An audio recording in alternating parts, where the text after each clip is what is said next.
Sweet. Yeah, that should be us, I think. Yep. So today we're doing a very niche debate, debate on the question of whether or not donut-shaped homesteads are something which can occur in libertarianism. And I'm joined here with by August Leo, who is a moderator in my Discord. You'll see him if you've been in chat before. Yeah. Do you want to just take it off then? Give your sort of position here, where you're coming from. Yeah, absolutely. So what I'm really fighting against right now is easements and the necessity of those. I don't believe that we actually have a necessity to have easements, specifically because of how they're defined. An easement by law gives the right to other people to use your property as a pathway for some other sort of specified purpose. And that conflicts with our idea of what ownership is, because ownership is defined as the right to exclude other actors from acting on your property for using it for their purposes. So I don't see a way that we can move past that contradiction that we have right there. So I think easements are an anti-property ethic. So we don't need them. Sure. So I suppose I'll go off of that by going over sort of why on Earth easements would even be a thing which you would think of in the first place. Is this people just pulling this out of their arse? Because certainly seems on its face, I would agree that it's a very strange thing why you would have to have this notion of a pathway over some property. So I'm just going to give like an argument that Lucas Dominiak gives in a paper on this topic. He argues for a different conclusion than me, but his argument here is quite good. As to why this is a situation we care about, to sort of illuminate it in your mind here. I'm sure, Mhm. I'm sure you already know about the one I'm going to bring up. So I mean, I can send you the diagram if you want, but I'm sure you understand I it. believe I have seen it because I read it prior to the debate for my prep when I was writing my document out. He's pretty much what he's saying is he's talking about how we can't allow for landlocked individuals. It will cause a contradiction for some of the actors being able to like move around. That is Uh, to say, like you can't have somebody in the center of the donut and then getting encircled and causing an entrapment. Entrapment. yeah, so I'm just going to like concretize why that would be. So if we have this situation where Friday is somewhere out in sea, we don't really care where he is out in sea, he's just somewhere out in sea. Uh, then Crusoe comes along and homesteads A, only A. He doesn't homestead anything of B in this hypothetical. So Crusoe owns A, therefore Friday has a duty towards Crusoe not to enter A. But Crusoe does not own B, therefore Friday has no duties towards Crusoe not to enter B. So Friday's allowed to enter B, but he's not allowed to enter A. Sorry, and also entering B implies entering A. So Friday's allowed to enter B, which would if we were to say either that Friday's allowed to enter B, or he's not allowed to enter B, either option would contradict. So if we say that he is indeed allowed to enter B, this would contradict with the fact that entering B implies entering A, and we know that he's not allowed to enter A. If we say that he's not allowed to enter B, this would contradict with the fact that Crusoe does not own B. So this is a sort of situation where Crusoe is acting as if he's the owner of B, when in fact he's said to not be. So the question at So hand is, how do we resolve this contradiction? out of curiosity, I have to ask: does anybody own B right now, or are we No. claiming that it's unowned? So Okay, in the naive homesteading approach, I would say nobody owns B because they haven't quote unquote got there first. So the question I is, don't how believe would that's you? true. Yeah, yeah. I actually don't believe that's true. So I would agree that that's not true, but so like like what this highlights is we have to have some way of dealing with this contradiction. So one way you could do it is with the blocking proviso. Another way would be with embordering. Well, the reason that I don't think it's true, right, is because if somebody is controlling something like that, right, in the shape of this donut, why are we making the assumption that the center of the donut is unowned? For all intents and purposes, we have a person that's encircled this territory and they are acting as an owner. They're excluding other people from getting into it. And nobody has the right to cross over the owned territory, right? So they're making the case that they are making exclusion to that property. So they're claiming ownership over it, whether they want it or not. Sure. So to be clear, that is the embordering approach. That is the one that I agree with. That when they make this donut around the territory B, that they are thereby excluding people from B, and therefore they are possessing it, they're controlling it, so they must own it. But the question of that sort of solution, that doesn't get rid of easements entirely, because we could imagine a different scenario where there are people both in C and in B. So in that case, the person homesteading A couldn't come to own C or B. It would be impossible for them to do that. They're excluding people from things that they can't possibly own. So that is a case of still legitimate forestalling. Okay, so we're saying what now?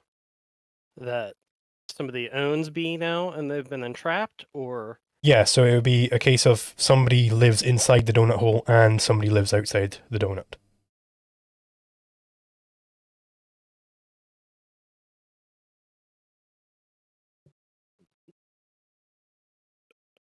I am not sure exactly how I feel on that one. If we're assuming that somebody lives inside of B and somebody has encircled them, basically entrapped them, right? We're kind of in this area where we have to assume that that person must have wanted that. Otherwise, as an actor, they would have prevented their forestalling. Well, that's not necessarily the case. Like, you can imagine a situation of this occurring, like maybe I'm just walking down through the woods or something, and somebody drops like a comedy like Looney Tunes cage over top of me, and then like they've created a border around me, and it's like, hey, don't touch that cage, bro, because that's my cage. I own that. I don't own stuff outside the cage. I just own the cage itself. You're not allowed to remove my cage, buddy. That would be a situation of somebody embordering you, and I didn't want the embordering there.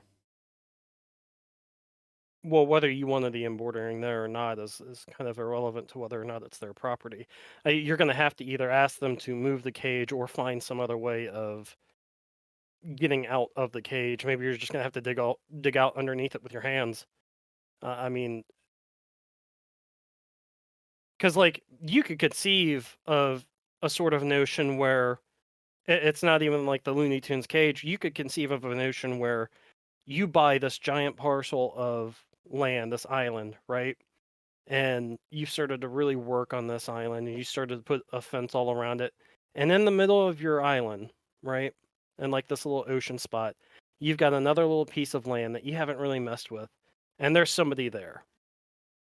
And they're claiming that they've been there for the entire time and that you've entrapped them, that you've caused them harm. Why does the epistemology fall on you to know that that person was there? Sure. So it would be if it's an epistemic question, you'd have to have sufficient evidence that people aren't, inside of where you're bordering. So like you can imagine, maybe I want to control a large section of Mars, so I drop a big dome down on Mars, and that's me trying to own it. But it turns out I didn't survey closely enough, and there was somebody already inside there. They were going along in their little rover, and then they just have a dome dropped on their head. Like that if I did that, then clearly I didn't do enough work, because when they come bashing on the dome, well, there's some pretty clear evidence that there was indeed somebody inside of there. So I would, if I did that, then I would have to have an easement out of my dome. I'd have to let them out, basically.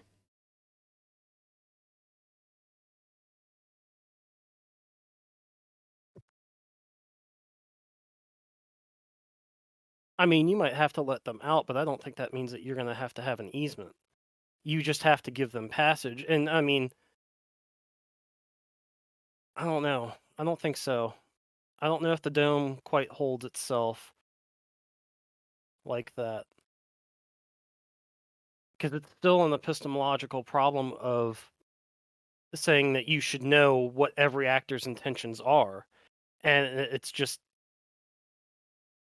Sure. So you can't know exactly what an actor's intentions are. You don't know everything in the world. We can't have access to that sort of knowledge, right? sure. So there is definitely, law is not like a fundamental field in philosophy or anything. Like it definitely does play on epistemology. Like how broadly do you have to survey an area before, like, you want to mine. So how broadly do you have to make sure that there's nobody in the way when you're going to blow it up, right? There's definitely an epistemic question there. And the answer would be like there has to be like evidence towards it. So maybe I do search this area, trying to make sure that there is nobody in there, and then I drop my dome on it, and then later, I'm going around the perimeter of my dome, and there's somebody banging on the glass. Like the question would be, would I just say, well, I did look and I didn't see anyone before, but like, so I don't really care. They can just rot in there for all I care, like, or would I have to, they've got a shack in there. Would I just be allowed to keep them imprisoned, or would they still be allowed to come and go? It seems clear to me that they would still be allowed to come and go, because the alternative is that I am in control of their property rather than them. So I've essentially stolen their property. No. If you've already done your due diligence and you've made sure that you dropped the dome and you've claimed all that territory inside the sphere, then you have a trespasser, and it's your duty to remove them from your property. Was it possible to be a trespasser if you were there first? Well, that would make you the trespasser then. Yeah, that's what I'm saying. So that would mean that your claim over that property is unjust anyways, and you shouldn't have taken it. Yeah. In other words, I have to have an easement. No, it's not an easement. It's you have a conflict that you've created. Mhm. You're the second comer. You can't own their property. This isn't a matter of having an easement. This is you having to say, well, shit, I made a mistake. Now I've got to sit here and rectify this mistake that I've made and give up some swath of property such that they can continue to do their thing. That's exactly what easement is. No, an easement is creating a path, is allowing other actors to use your property. So this is what a pathway or for some specified purpose. Sure. So that's what an easement is. This is what I would disagree with you in the definitions you sent over.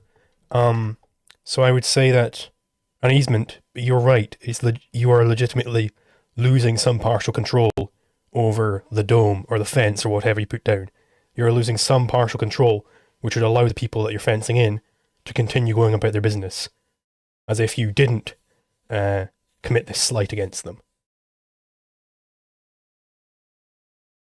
I would agree with you if an easement means that there's some sort of group ownership or something like that, then yeah, that notion of easements has to go out the window.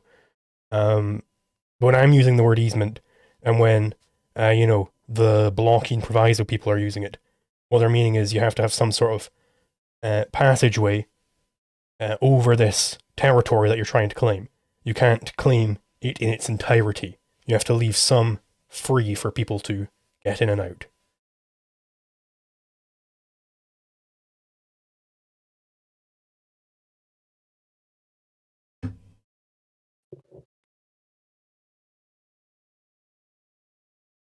I don't think so. Why do I have a duty to relinquish my control in order to allow some other actor to use my property? Why is this duty being put on me rather than the duty is on them as a second comer, as a late comer, to find some way around my property? Well, it's because, you sort of pointed out earlier that they're not the second comer. Like, they have some shack, a well-hidden shack, perhaps, on Mars, and then I drop a dome over it. They were there first, and then I'm trying to claim, implicitly, I didn't mean to, but I am in some way claiming control over their dome, over their shack, sorry. So I would have to rectify this situation, because they're the first comer, I would have to release this control, which means I have to have a way where they can come in and out, come and go, without me preventing them from doing that, because otherwise I'm controlling their shack.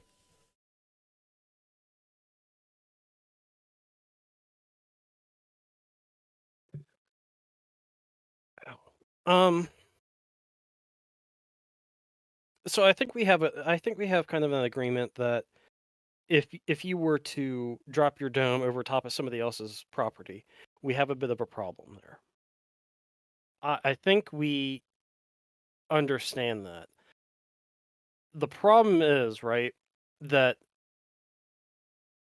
that's not really creating for an easement. You're rectifying a transgression that you've committed. You are doing your retribution, and you're giving up control over that property that they had already owned because you were the second comer. So I I just disagree with that for the easements. I don't think that is true in the case of an easement. You just are having to give up that territory because it wasn't yours to begin with. That doesn't make it an easement, which is just a legal precedent set out to make you share control over your property, and that's not right. We already agreed that that's a contradiction within libertarian theory. Sure, so if easement means that there is this group property that, sharing is caring type of deal, then yeah, it's nonsense. But what easement But is meant meant that's by what an like easement the is, though. well, definitely not in its use by like Walter Block and Lucas Dominiac. It's like you're just legitimately not able to own all of this because you are a latecomer to it, right? In Kinsella's terms, you didn't get there first. If we think about it, beyond the naive homesteading, that you have to have this route in and out. That route in and out is the easement. Even though you did build the entire dome, you're not allowed to control all of it. No, if I own something, I control it completely. Well, I didn't say own. I said even though you did build the whole thing, you're not allowed to control the whole thing. If I built the entire thing, I have just say over its entire use. Well, not if it's being used to, dome someone in. So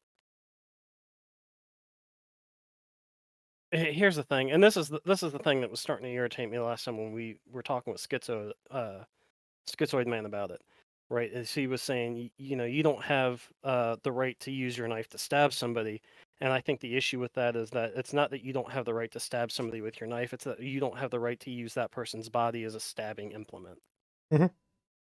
right?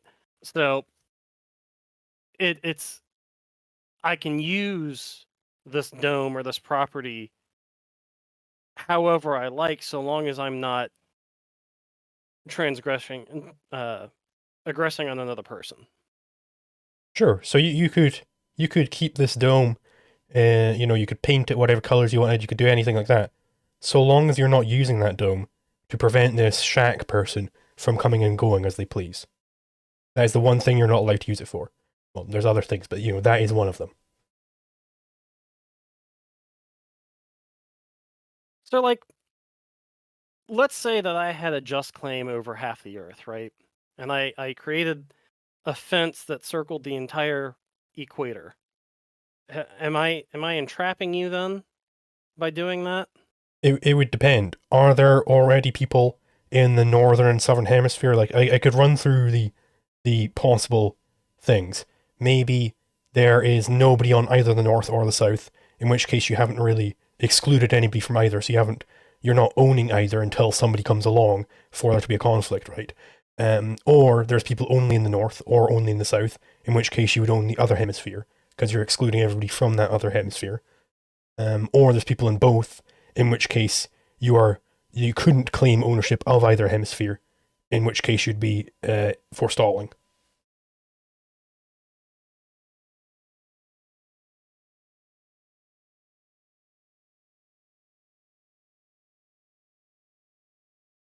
So if I claim one half of the Earth and I'm just not messing with like the North Pole, uh, are you trying to tell me that I should make some sort of easement, some sort of way for you to get to the North Pole?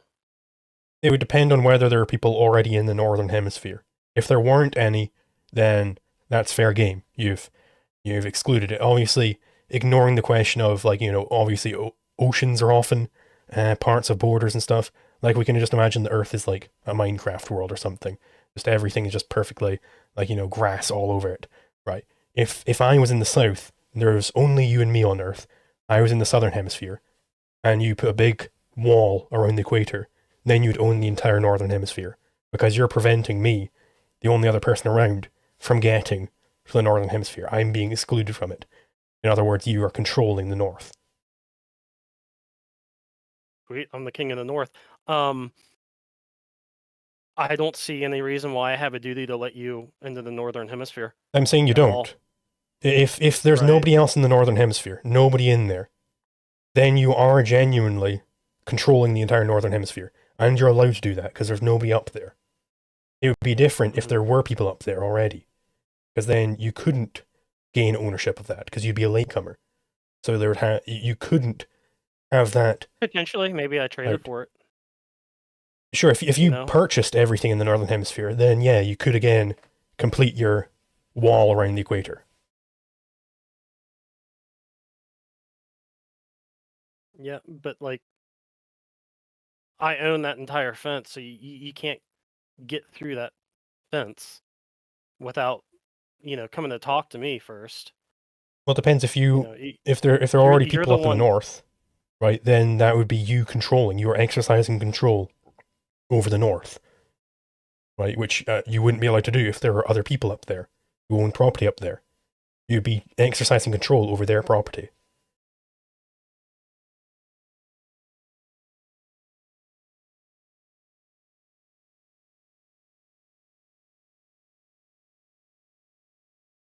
I mean,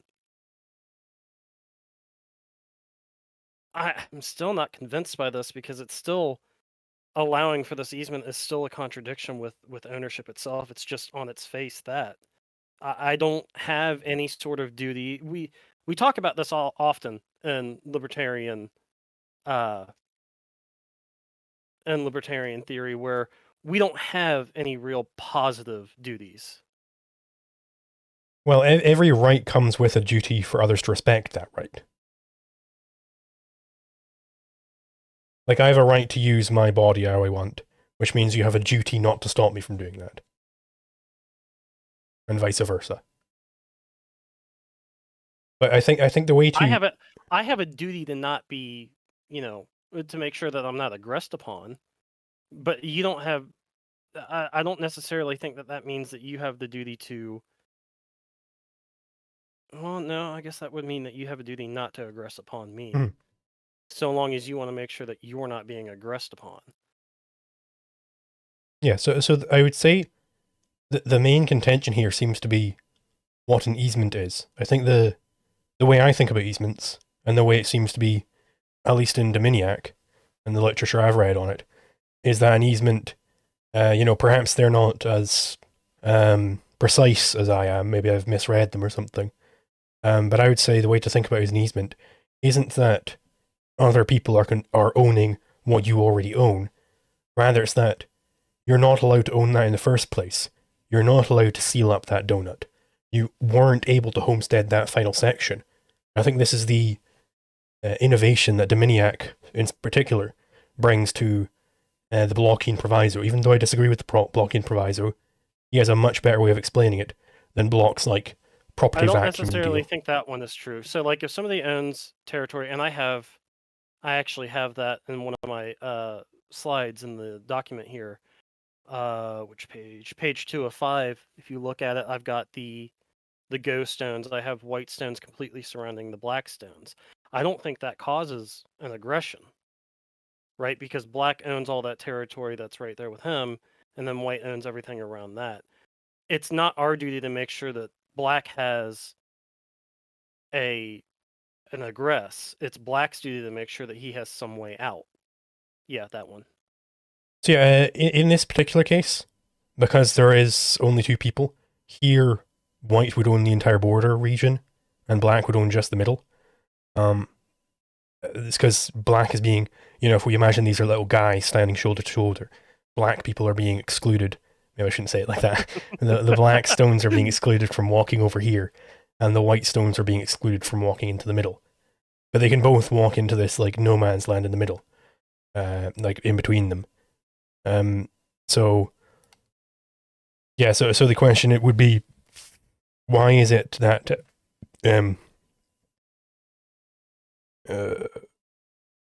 why is it that it's on white to make sure that he's not encircling black, and not on black to ensure that he isn't encircled?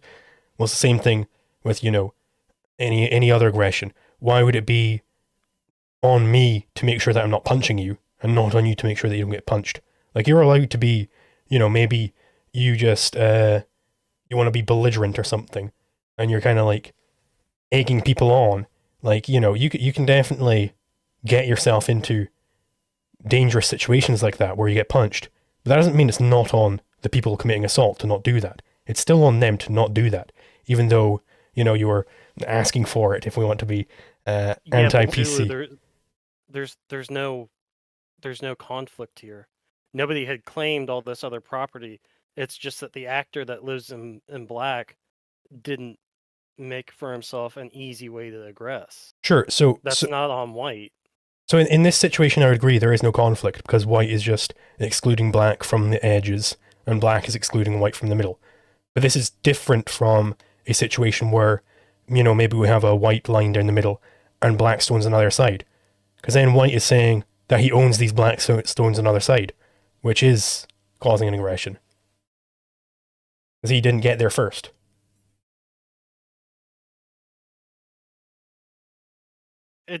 Yeah, here's an example. Maybe if there were already white stones on either side of this black line, and then black built that line, which side is he getting control over? Which side does he own at that point? It can't be either, right? Because either side already has white stones in it.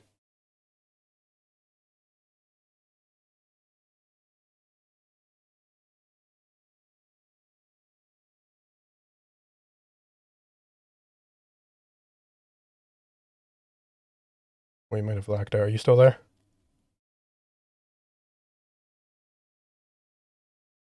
Oh.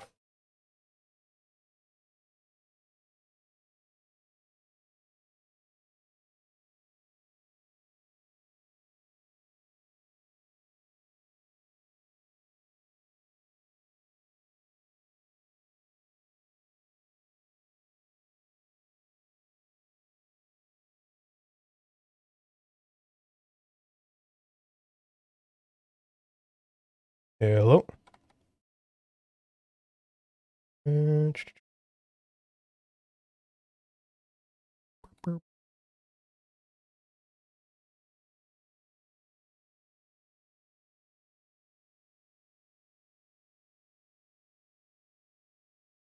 you for the membership.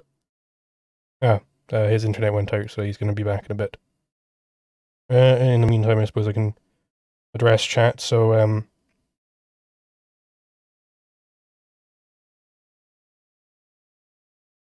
yes, so Idlework says a punch is a property violation, offence is not. Well, offence can be a property violation. If I fence you in, then what I'm doing is I'm claiming control over you, over your body. But I didn't get to your body first. So that's where the aggression comes in. There is competing claims over your body in that case. You're claiming that you control it, and I'm claiming that I control it as well. These two things obviously can't mesh together. That's the conflict. It's not that, you're just building a fence. It's that you're building a fence in a certain arrangement such that you're gaining control over other people's property. Property that you don't own, in other words.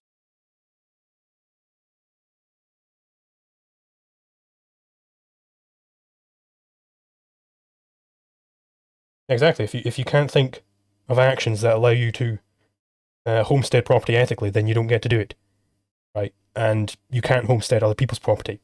I can't build a 1 atom thick layer of paint over your entire house and then gain control of that. It's a 1 atom thick fence of paint there. I don't own your house after that. Sorry about that, guys. No The worries. internet dropped me for a second. We've been having some internet issues over here, so we're trying to get it all I feel your pain. fixed. Yeah, it was not great. I just thought you were very good at sitting very still. It was just me sitting very still for a second. Yeah, but no, we're back now. We should be good. Where we were at, we were getting past where page 2 showed that this wasn't a conflict because white doesn't have a duty to not take up the virgin land and prevent black from going out either way into the edges. And then we were getting down to this slide over here, which is kind of where I think you were talking about it before. Were you claiming that this is causing an aggression? So by black claiming one side of the board? So I was claiming, so in this situation as it stands, there is nobody else around. So I've warped it a little bit. Just I'll just, yeah, that works. So in this situation as it stands, there's only black. So there is no law here, because there's no multiple people. There couldn't be competing claims. Now, if it was the case that there was already white stones, on E8 and E2, there was already white people there, and then the black stones came in and severed them in two, preventing them from talking to each other. Maybe they're neighbors or something. The black stones prevent them from getting to each other. That would be an aggression, because black would be closing off not unowned territory, not virgin territory, the territory already owned by some white stones. Those white stones already have that territory, at least that they're sitting on. So black, if black encircles there, he couldn't gain ownership. So if we think back to the way that embordering solves Dominiac's contradiction, it's that when you make that donut, when you homestead that donut called A, you are thereby preventing other people from getting to B. And because B isn't owned yet, you are the first one to prevent people from getting to B. So you're the first comer to B. Therefore, you homestead it by doing that. But if you're not the first comer to B, if there are already people within the donut, and you're excluding others from getting to that donut, or the people in the donut from getting out, then you're claiming control, not of unowned property, but of already owned property. That is the aggression. Okay, but here's the thing, right? We've already agreed that you can't make the donut with unowned property, because if you're taking control of something, you're claiming ownership over it. We've already agreed to that. So the donut can't be formed anyways. I saw that, Kaz. So we can dispense with, I guess, what is the typical block proviso. And now we're just stuck with Dominic, right? So Dominiac, specifically, he would agree with the regular blocking proviso. He doesn't understand this thing of embordering. So he would say his solution to the contradiction is that you aren't allowed to homestead all of A. That you have to fill in the donut hole before you complete your homesteading of the donut. The sort of Deyacean type response to this is that by filling in the entire donut, you thereby own the donut hole.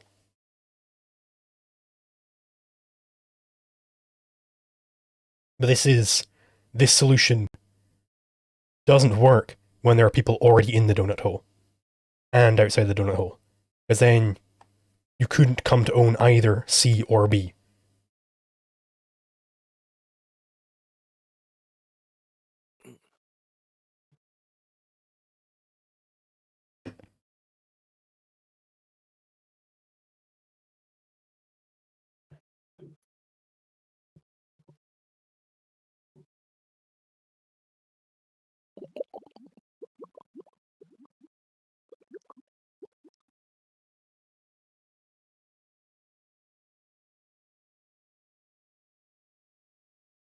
You still there? All right. Yeah, I'm still here. Yes. I'm kind of processing sort of what you said.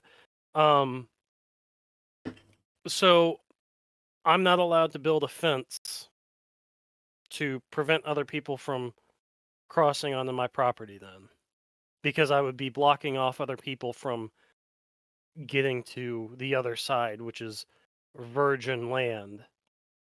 So you would be allowed to build a fence just in the forest, a circular fence in the forest, whatever, and then claim that as your property. That's fine. What you're not allowed to do is go up to somebody's house, build a fence around it, and then set up a toll bridge as they come out their front door. They got to pay you money or whatever. That's disallowed because, specifically, you are therefore either controlling their house or controlling everybody else's house. It's one or the other. Either way, you're aggressing. This doesn't happen when you're fencing off just virgin land, because if it's virgin land, nobody's there yet. So you're controlling. Well, if it's virgin land and you're taking control of it, then you're controlling the virgin land. It's no longer virgin land. You're claiming ownership. Yeah. Right. But like,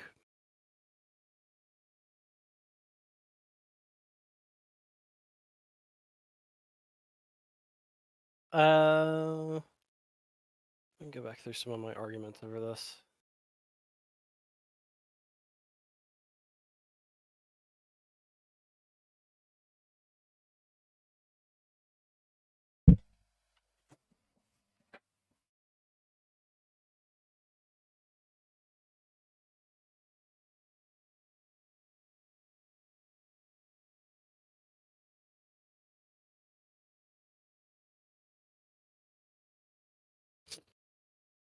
All right, let me hear your claim one more time. I gotta rehear it. Right, so if we're just building this from the ground up, we imagine that you create a fence. A fence is just a very thin donut, essentially, around just virgin land. Nobody's there yet. The second you complete that fence, boom, you are thereby excluding people from getting into that virgin land. So you own that virgin land. This doesn't work if there are already people inside that donut hole. If it's not virgin land, if it's going around somebody's shack, when you complete that fence, boom, you are excluding the person in the shack from getting to outside, and you don't own outside, and you're excluding people from outside from getting inside. You don't own inside. You can't own either inside or outside. And you're excluding people inside getting outside, and people outside getting inside. So you're aggressing against both populations by attempting to control what you don't actually own.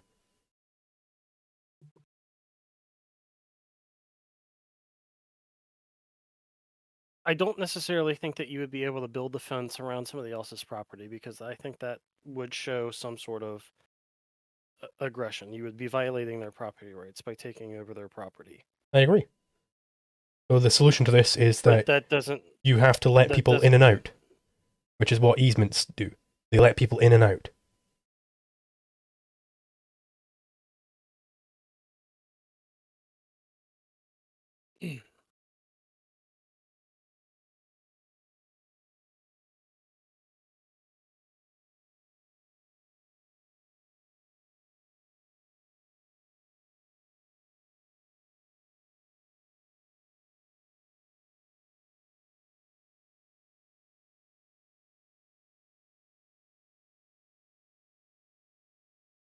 But is it though?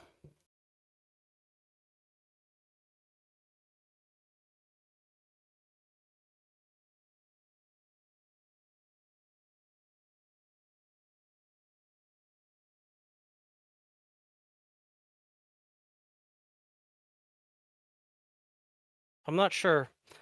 I tend to agree with Idle on the burden of epistemology for this, right? There's definitely a burden of proof thing here. Like, you have to prove a crime for it to be worth consideration, right? Like, that's definitely the case. But here the evidence would be, the second the guy comes up to your fence and says, hey, what the hell? You've fenced in my property. That's the evidence that you've done something wrong. The way to rectify it is by allowing them to come and go.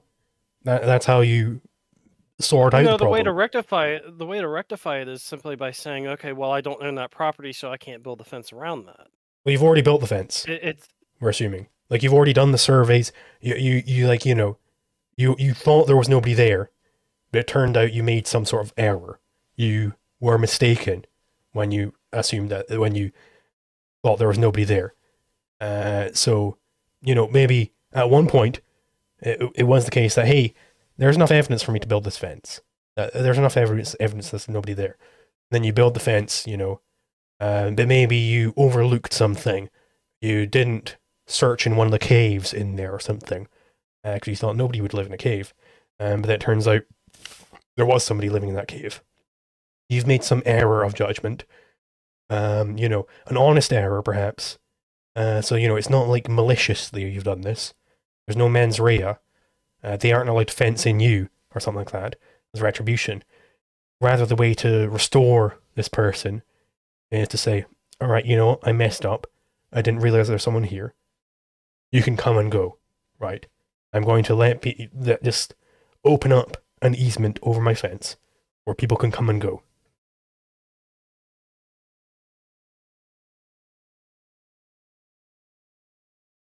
I think if two property owners want to sign a contract with each other that states that the two of them may come and go as they please from there, then they have a contractual agreement with one another, and that would be fine.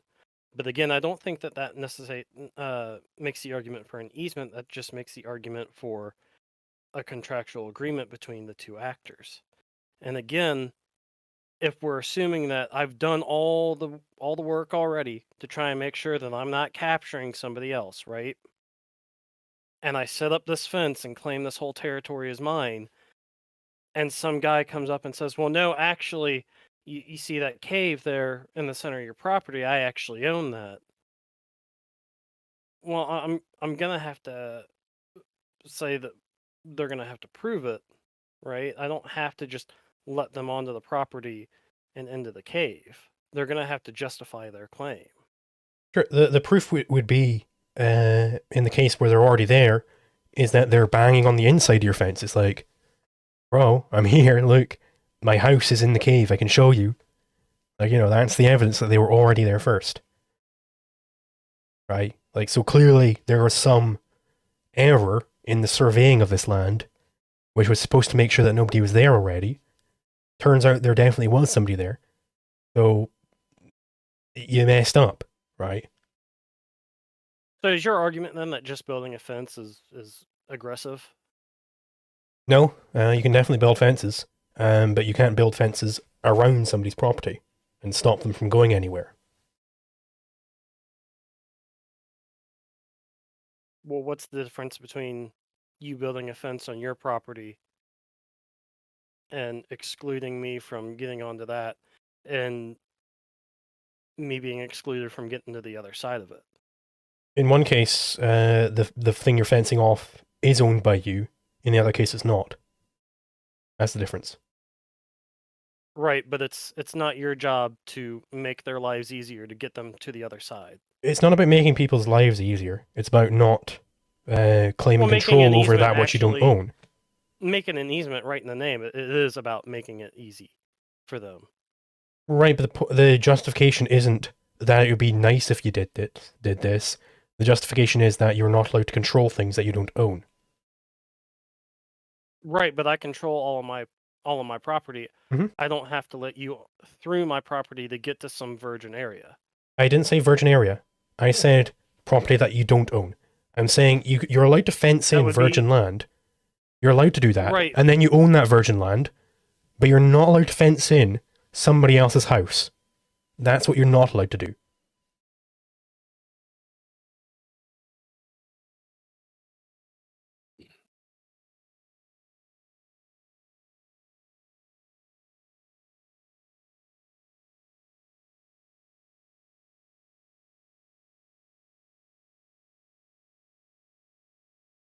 All right. So if you fence in somebody else's property, right, and you make some sort of entrapment to these people that makes it so that they can't leave their house, right?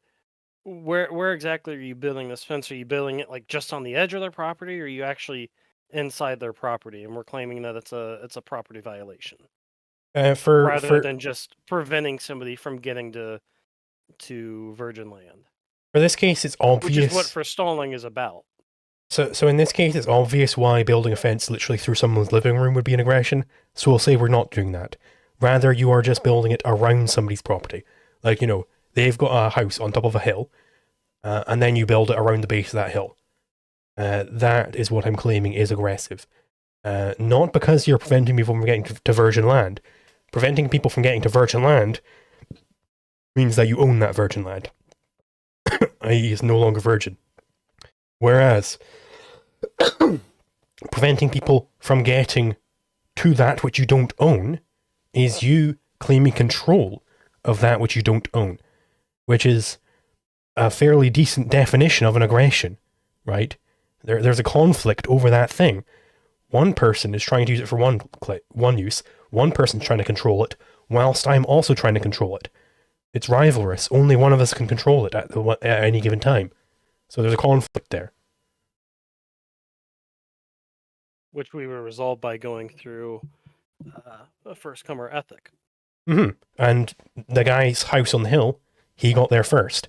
So he's allowed to still come and go. He's allowed to control his house. Not me building the fence. Yeah, he's allowed to control his house. He can't stop me from building a fence. Yes, he can, because that is you controlling his house. No. That's me building a fence. Yes, but by building the fence, you're claiming control over his house. You're excluding people from his house, and him from other people's houses. But you don't own those things. Well, he doesn't have the right to go into other people's houses anyways. He has to be invited in. Sure, but we can assume maybe he is invited in, like, whatever. But it's the fact that you are claiming that control. You are being the key bearer who decides who gets to go where, when you don't own those places. You can't own those places because they were already owned by someone before you.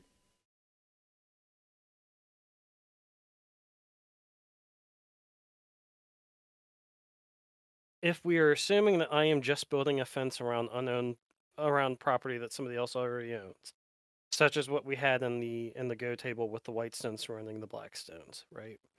I don't think that is conflict avoidance, and you don't think so either.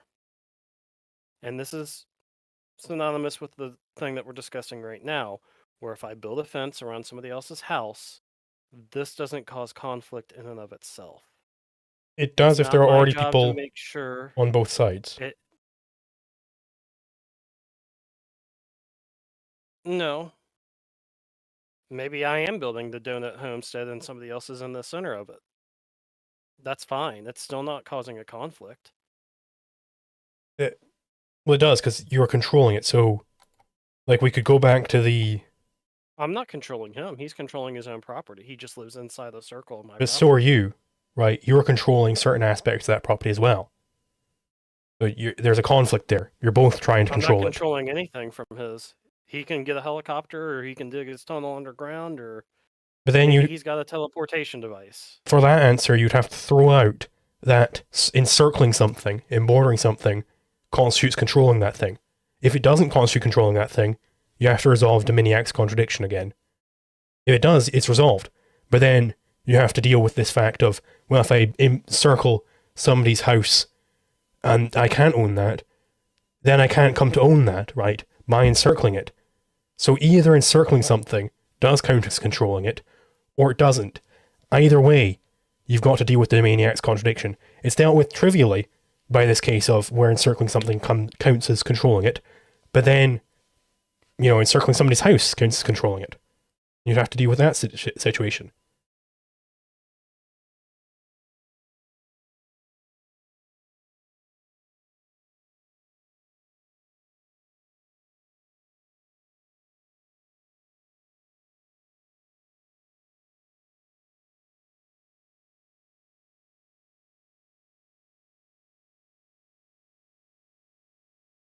See, I just don't agree that I'm controlling his house. Right, but then you'd have to deal with the maniac's contradiction. So let's say encircling something doesn't count as controlling it. Then, how do you deal with the contradictory duties with that Friday has with respect to Crusoe when it comes to this donut homestead? Because apparently, when Crusoe homesteads A, he isn't controlling B. if encircling something doesn't count as control. So then Friday both does and does not have a here duty we're talking towards. about two different things, right? Because when you're talking about this with Crusoe and Friday, you're claiming that B is unowned. Mhm. Now, if it is unowned and he is taking control of it, then he is becoming the first comer. That's when he's becoming the owner. If it's already owned and you're just circling around already owned property, well, you can't take control of the property that's in the center of your donut because it's already owned, not But because it wasn't unowned. you can take control of something which is owned, right? Like I could come up to some lady in the street. She Yes, owns but her purse, and I could take control of just that. ownership. We're talking about just ownership, not the idea of aggression where somebody takes your stuff and says, Just "Well, this is mine now." Specifically, I'm not saying that you automatically own everything that you control.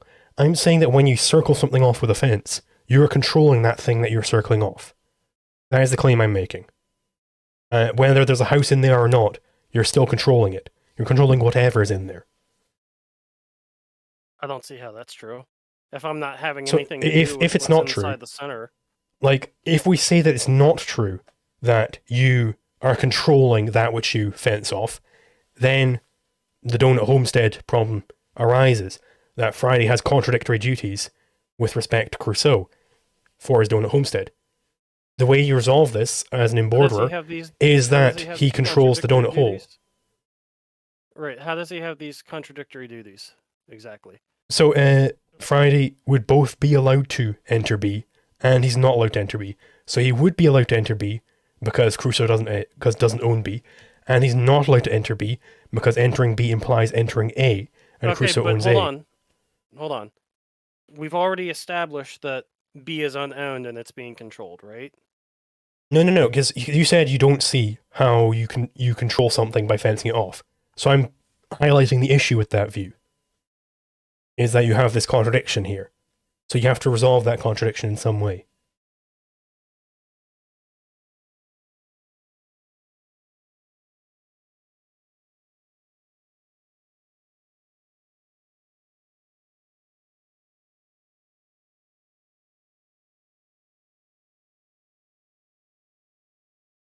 So, okay. We agree then that if you're encircling something that is unowned, you're taking control of it and you're becoming the first comer. If we agree with that, if we agree that when you encircle something, you control it. That's unowned. Then why would it change whether or not it's... Why would whether you're controlling the thing you encircle change whether there's people in there or not? Because it changes the ethical status. If something is already owned, you can't own it. I agree you can't own it, top of them. but you can control it. I'm talking about control here, right? Just praxeologically speaking, I am controlling something. I'm not saying I own it, I'm saying I control it if I fence it off. I'm exercising control over that. I am excluding people from that.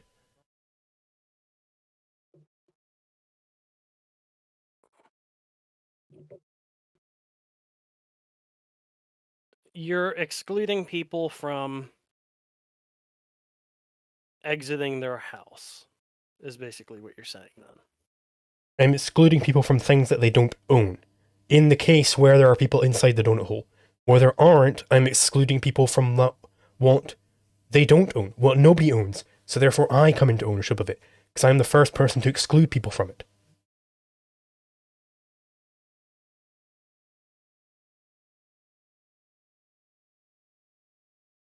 So,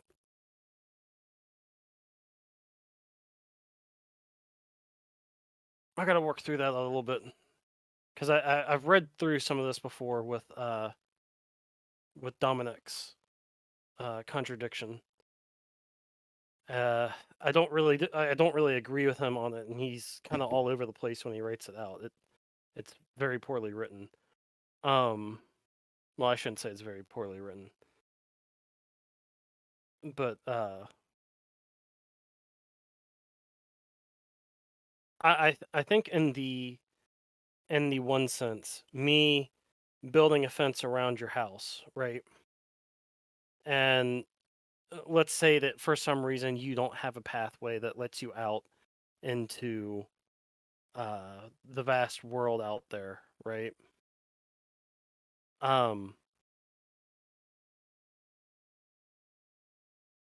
There is no aggression by me building that fence around there and claiming a circle around you.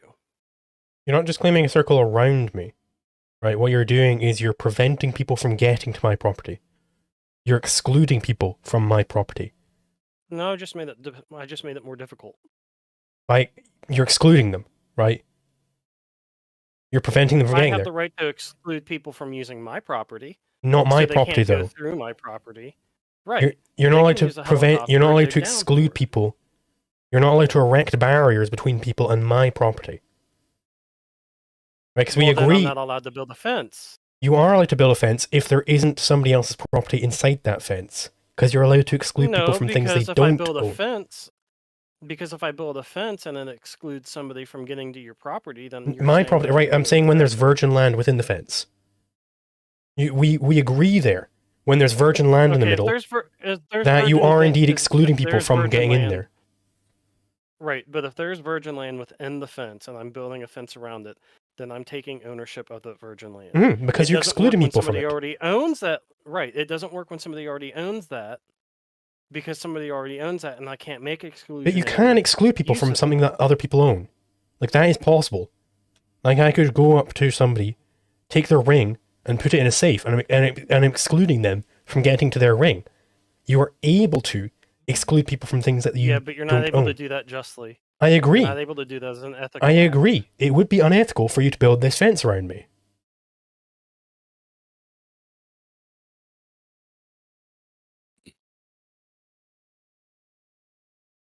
Why exactly would it be unethical for me to build the fence around you if you're not claiming some path to get out, right? Because you're controlling what you don't own.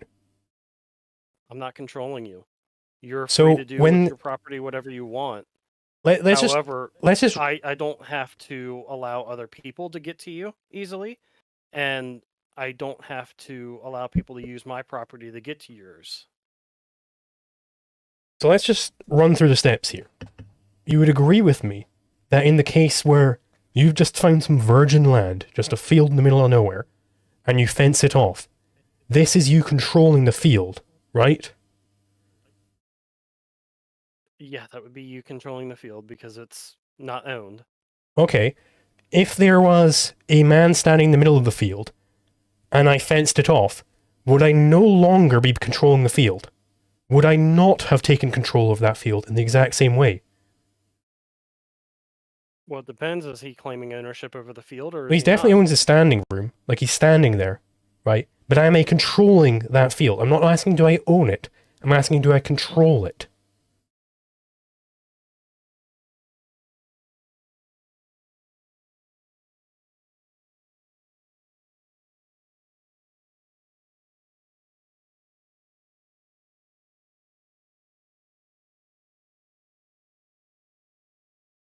We know that I control the field when there's nobody standing there, and I build this fence. We know that that is me controlling that field. Does anything change if a man is standing in the middle? Am I, does he have superpowers or something? Where it's suddenly that I'm not controlling that field by doing the exact same thing? Well, am I controlling the field or everything outside of it? So we assume that they're just normal people exclude? outside, right? We're not in the situation of the inverse donut or anything like that. There are plenty of other people all over the place. I go into the middle of the wilderness. Nobody there. I fence it off. I'm controlling that. Somebody there. I fence him off. I'm controlling him.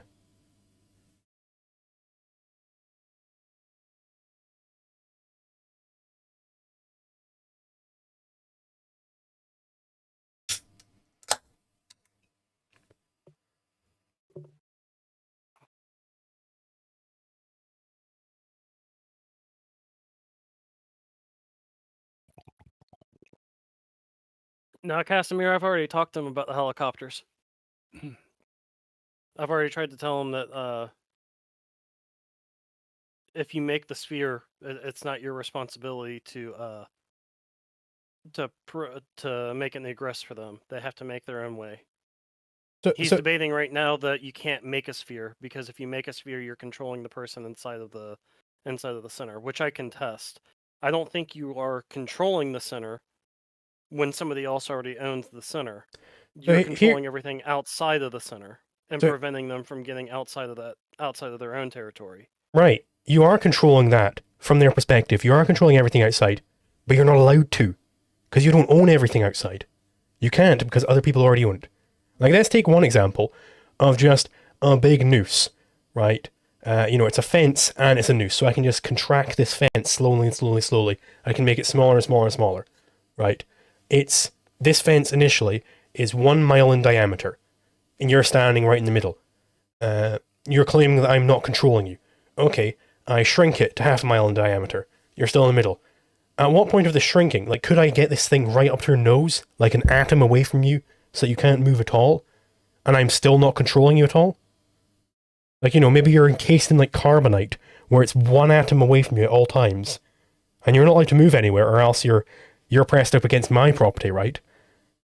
Would that be me controlling you, if I encase you in carbonite like this? Well, encasing somebody in carbonite and, encircling them with property that you don't want them to cross over is not exactly the same. So at what point of this fence being constricted down into the carbonite shell, at what diameter did it have an ethical change from me not controlling you to me controlling you? At what point did it change? Well, I've never been controlling you in the first place. You've always controlled your own self. Okay, so if I do encase you in carbonite by this method, then I'm not controlling you. Is that your claim? Encasing somebody in carbonite, I think, is a little bit different than controlling the space around somebody and preventing them. So specifically, this method of encasing someone in carbonite, it's by slowly enclosing a carbonite fence around them, which gets smaller and smaller and smaller and smaller until it's a single atom away from their body. Right? Okay. At the reductio case, where it's completely enclosed them, it's completely silk wrapped around their entire body, would I be controlling that person by encasing them like this? If you still haven't encased them in carbonite, right, and they're just stuck there in standing room, like they can't move, you're not controlling them, because they can only control themselves. So we can't control to be clear, other people. I have completely wrapped. I'm not talking about owning, by the way. I'm talking about controlling. Right? If I've completely wrapped them in this body-tight fence, would I not be in control of them?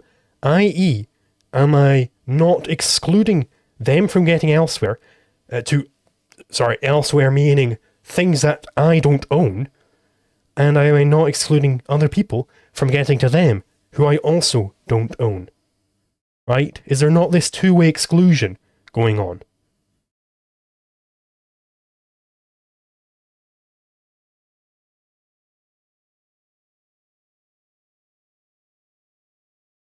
Sorry, give me a second.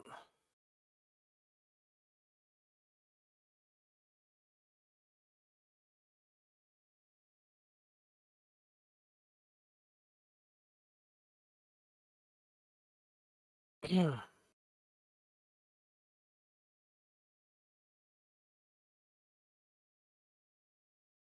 We can't entrap somebody in carbonite, right? Because if we do that, we're basically saying that this person has no ethical status and that they're not a person. They've lost all their rights. So you'd be controlling that person, right? I'm not saying you own them. I'm saying you control them. Control them in what sense?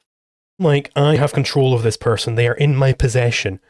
I am doing what I want with them. They don't have the freedom to do what they want with themselves.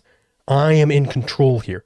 As if I were to, be a puppeteer. I handcuff someone and, literally force their body to make the motions I want them to make. Right? Is your argument then that anybody that sits inside of like an airplane is no longer an ethical actor? Because I never claimed anything about ethical actors. Like, you brought this up. I'm saying that if I have this fence that I slowly enclose around you until it completely wraps you, as if you were in Carbonite, that I am in control of you. I don't own you. I'm controlling you. This is it's a weaker claim that I control you. Okay, but control and ownership are almost the same thing here. No. Ownership is just control. Right. Control. So it's control which is just in the sense of justice.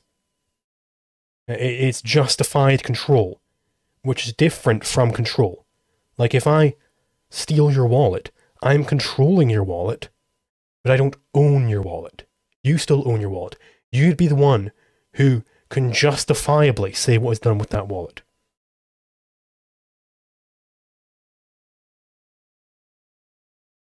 Well, that would be possession. Yes, control is analogous to possession in praxeologic terms. So I'm possessing you when I enclose this fence around you. I'm directing how your body's used. These are all analogous words. I can't possess other actors, though. So you think slavery is impossible?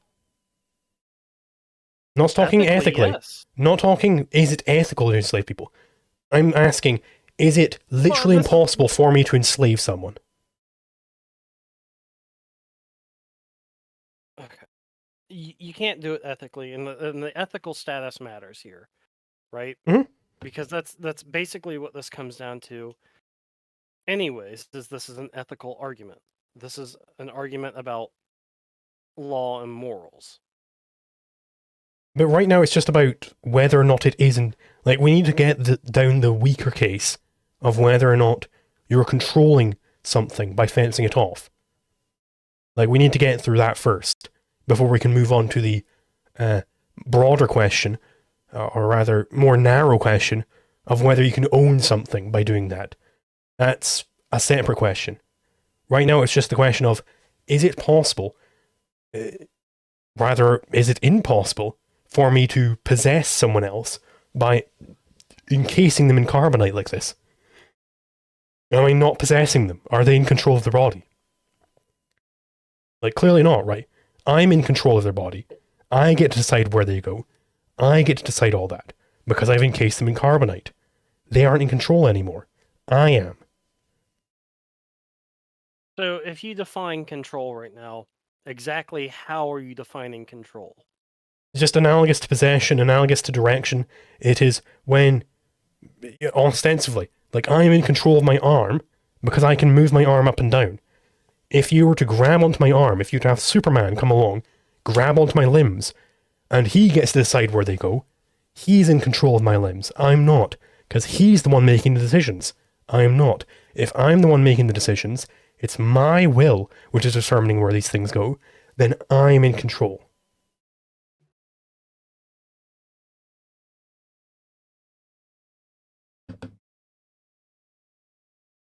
So by giving you limits, I'm controlling you. By controlling me, you're controlling me. By you imposing your will on my body. Well, that would just be and determining where my body goes. That is you controlling my body. Definition. Controlling is controlling. That's circular. Like, do you not know what controlling means? Controlling, when we're talking about it, we're talking now about limiting what other people can do. Rather, you are directing what they are doing. You are deciding. It's your will which is deciding what that person does, not their own. Their will is not causing their actions. My will is. That is what it means to control someone. If I'm controlling you, it is my will which causes your actions, not your will. That's as deep of a definition as you can possibly get. Okay. So again, I would be correct in this in saying that controlling is limiting what you can do. It does do that, but it's broader. It is when... So A controls B if B's actions are caused by A's will.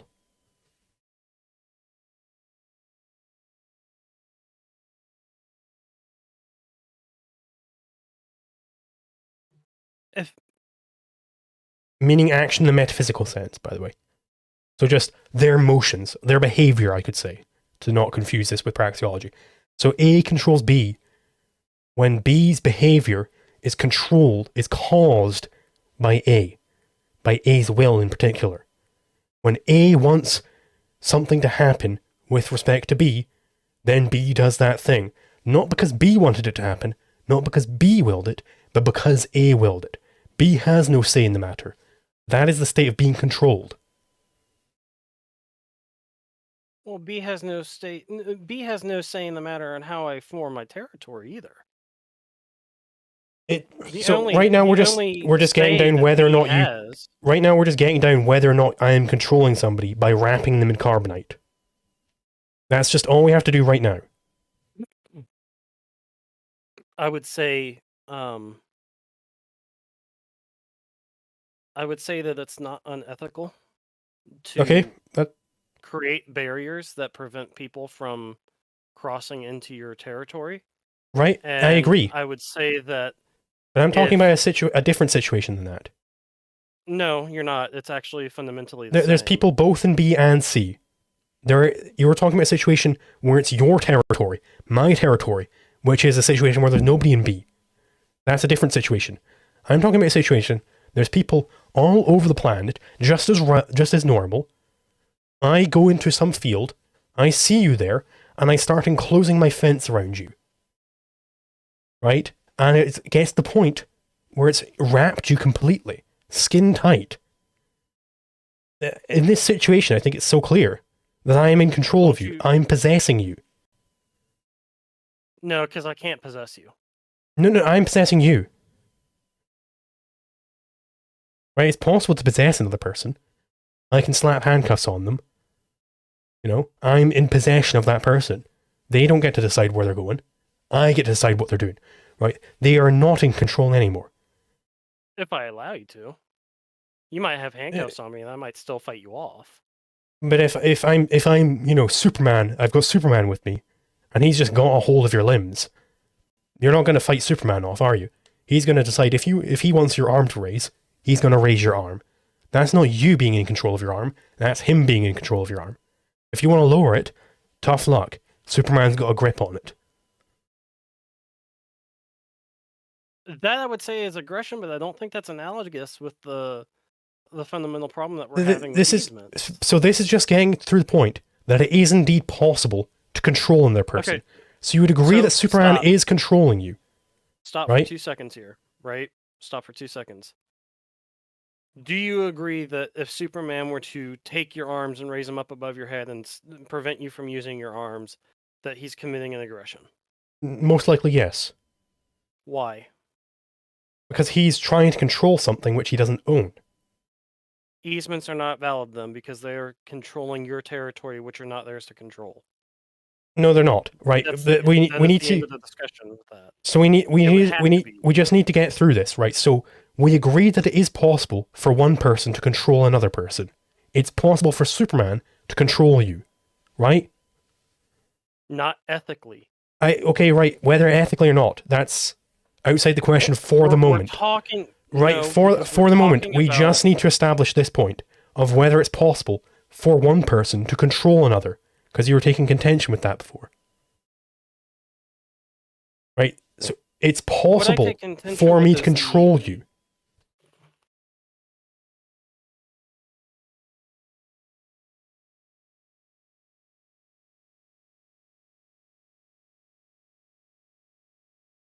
So it's possible for you to delve into my mind and control every action. Not delve into your mind, to literally just grab your arms and force them to go in different places.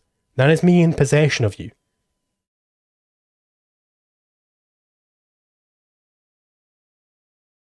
Okay. Right, so the same thing happens if I slowly enclose a fence around you and it completely wraps you just one atom away from you. Right, so it's not quite touching you yet, but if you were to move even a millimeter in front of you, then it's not taking control of you. So you still even if I grab your arm, right? If I grab your arm completely tightly, like touching is a wishy-washy term. It's like the atoms aren't literally in contact with each other.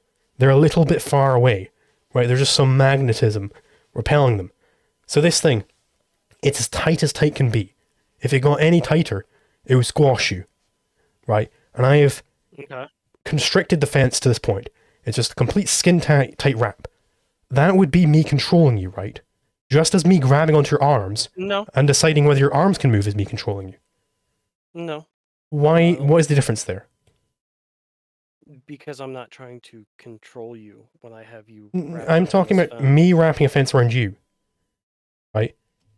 Would it control you? Why are you allowing that anyways? Why are you as an actor allowing yourself to be wrapped like this? Why well, what are you going to do? Run away from the fence? Like, run towards that wall? Oops, I'm going to run back the way. It's completely enclosed you. Maybe you should talk to the other actor and be like, hey, don't entrap me in here. I'm going to go through the virgin land and get out of here before you... No, there is no virgin land. You can't access any of that virgin land. Because you're completely enclosed by this fence, and it's coming in closing. It's closing in on you, and I say, sorry, August Leo told me that this is fine. I'm not controlling you. It's still enclosing this person. Eventually, it's a skin-tight wrap. Would I not be controlling that person? If you aren't actually touching this person and preventing their body from, moving in the space... Well, I am preventing them from moving. Like, they can't move at all. It's a skin-tight wrap. No, you're preventing them from moving onto your own territory. You're not preventing them from moving. Like, they just can't move their body at all. This is a difference in the terms of control that we're using. I just want to get like this scenario. Like this scenario where it's a skin-tight wrap. I've gone it to where it's a skin-tight wrap. They couldn't move their arm a millimeter upwards. Right? They just can't move their arm at all. They can't move any of them at all. Am I not in possession of this person?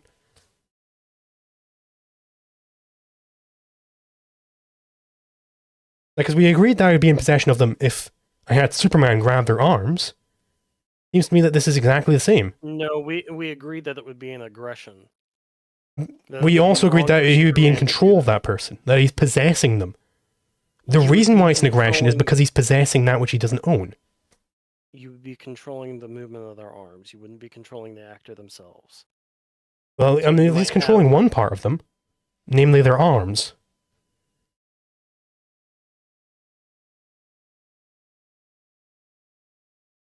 Right, I'm not asking if this fence would be able to beam into their mind and control their thoughts or anything like that. I'm just asking whether or not I'm controlling their body. Right, if I'm in control of whether or not their body can move.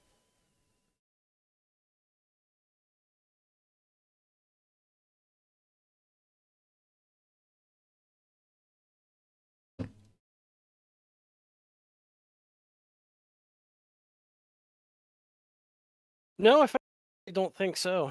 I mean, I think they're going to have a real hard time getting out of that donut because it's so close to them. So you think I'm not controlling? Maybe if they ask nicely, we can, let them out. So I wrap someone in this skin-tight suit. You think that is a situation where I'm not, in fact, controlling whether their body can move or not? I've literally got a controller where I decide how tight this suit is, and you think I'm not controlling whether or not they're able to move their body? No, you're not. I literally am, right? I have the controls. I can decide to loosen the suit, and then they'd be able to move their body. You can decide the amount of space that they are able to use, right? And at the moment, they can't use anything. You're able to decide how much space that they have that they can use. You're still not controlling their body. They're still in control of that. So they literally couldn't move their arm if they wanted to. So how, in what sense are they in control of their body? No, they can move their arm if they wanted to. No, it's a skin-tight suit. No. Skin-tight. Right. Here's the thing. They can move their arm if they wanted to.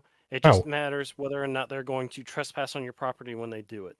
So the question becomes, are they justified in trespassing against your property, or do they just have to put up with the circumstances that they're in? So they try and move their arm forward, and whoops, it's already up against a skin-tight fence. Skin-tight. They can't move it at all. Yeah, that sucks. They couldn't move it a millimeter, even. That absolutely sucks. That's still not me controlling them. So in what sense does this person control their body? They can't move a muscle. None of their muscles work. Because it's all wrapped up in this skin-tight suit. How are they in control of their body and not me? Because you're not telling their body how it can move. Yes, I am. I could They're theoretically have the skin tight suit morph into a different direction and have their arm go whichever way I wanted. Right? I'm in control of what their body does. They aren't. No, they're still in control of their body. So It just depends on whether or not they want to decide to be an ethical actor or not. So let's say I slap handcuffs over your wrists. Am I controlling you at all? Or am I doing nothing to possess you? I'm not. It's irrelevant what I do, right? It's just, whoops-a-daisies, I guess I've got these homesteaded handcuffs over my wrists. Or would that be me imprisoning you? Surely it would be me imprisoning you, right?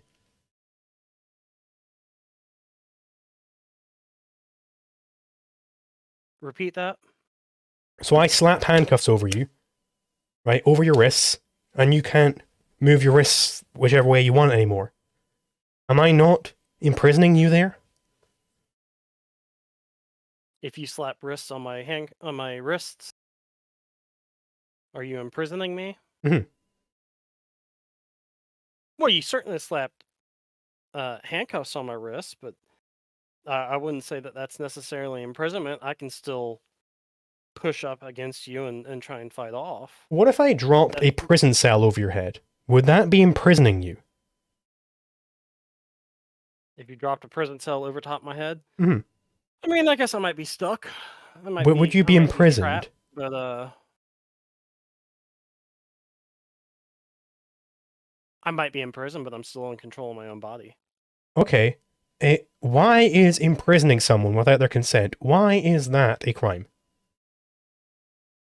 Why is entrapment a crime? Yes. Because entrapment implies that you are taking control of another person's But they can still move their body, I thought. Body. Yeah, I agree. You are controlling their property and body. But I thought they would still control their body. Yeah, they still control their body. But you are trying to take control of their body, right? There's a conflict over their body. Right? The imprisoner is trying to control their body. There might be a conflict over that, but the imprisoner will never control their actual body. You just can't do it. You know that as well as I do. So why is it a crime to imprison someone? Run that back for me. It's a crime to imprison somebody, right? To prevent them from going about their way. Why? Right? Because we're assuming that they have the right to live on their own property and to not be aggressed upon. Yep. And when you imprison somebody, we're assuming that there is a form of aggression happening where they are no longer in control of their body. So they're not in control of their body.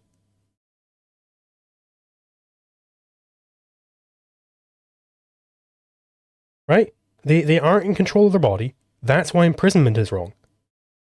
And this body-tight suit that I've put you in is just a really, really tight prison cell. It's the same thing.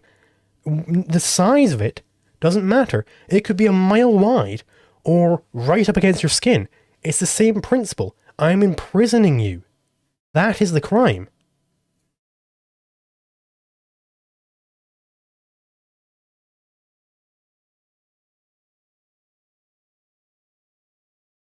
Yeah, but that's talking about imprisonment, not forestalling. Forestalling is the same thing.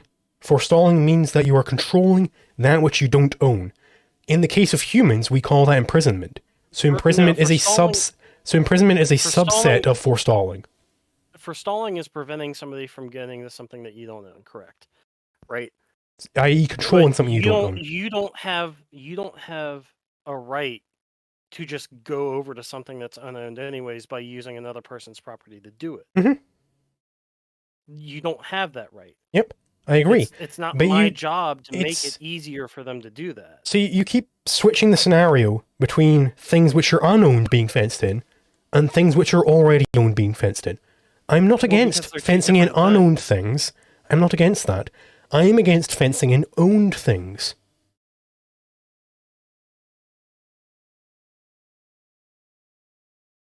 Okay. You're basically saying, well, you're not allowed to make spherical fences. Even if Around it's things that a are already circle and owned. someone else. Why not?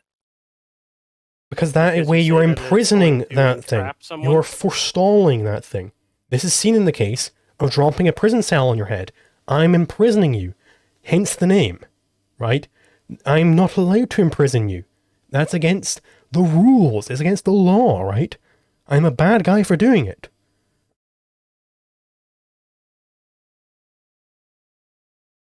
And what my point is, whether this prison cell is 1 by 1 meters, or it's 5,000 by 5,000 meters, is completely irrelevant. It's the same thing. I'm dropping a prison cell over this shack on Mars. I'm constructing a prison cell around whatever house on the hill, right? I'm making prison cells around these people. I don't own these things that I'm prison celling in, right? I don't own them. I'm imprisoning them.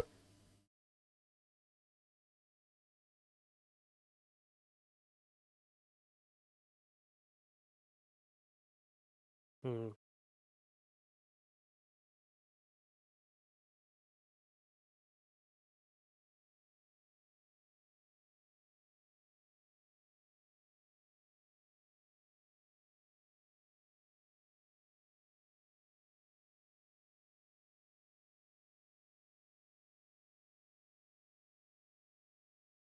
What was that?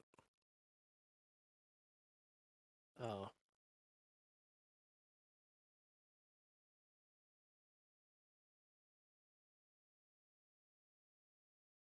So do you see the connection I'm making there? Like, we would agree if I drop a prison cell on you, I'm imprisoning you. All I'm saying is, it's immaterial how much diameter I give you within that prison cell. Like, do you see where I'm coming from there? Well, it doesn't matter how much space you give somebody inside of that prison cell. Yeah, you're still imprisoning them. Yeah, but if you want to go by that logic, then it doesn't matter where I put the fence around the world. I've imprisoned you in some way. Because it doesn't Not matter how much always. space I give you. It doesn't matter how much space I give you. I'm still preventing you from coming in somewhere. So this breaks down when you're dropping a cage, a prison cell, over unowned land. Over land nobody's touched. That's where the difference comes in. Because in that case, I'm not imprisoning anybody. I am stopping people from getting that virgin land. So I am legitimately able to claim control over that. That's the difference.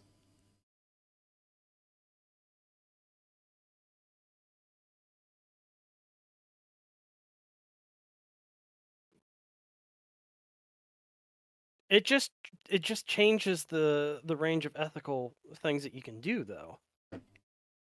It definitely does, but it also resolves a contradiction with the naive homesteading approach.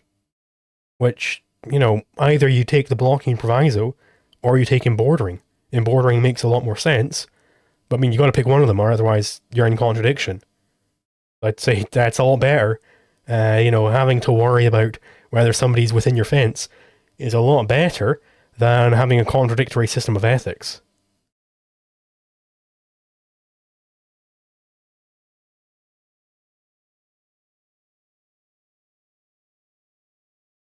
I think Carson was wanting to come out at some point, so unless we've got...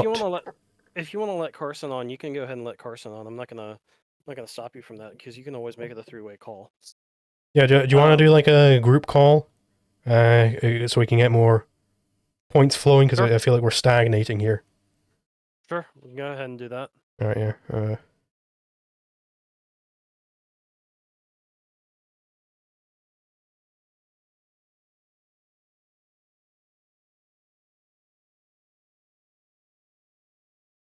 Oh, I'm not friends with you on Discord for some reason.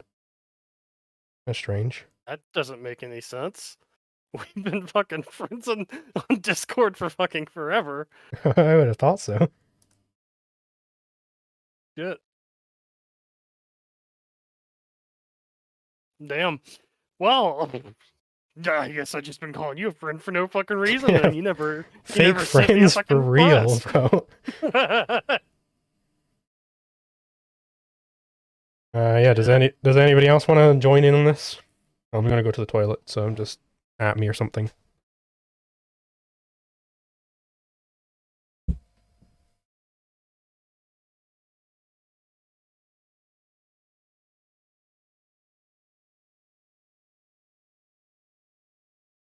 All right, well, he'll be right back.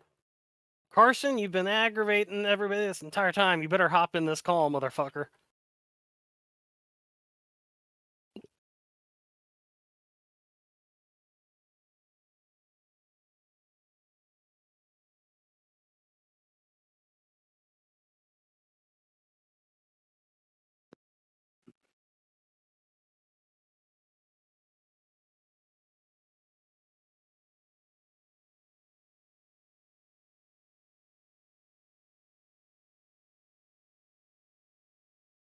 Oh, god damn it, Carson.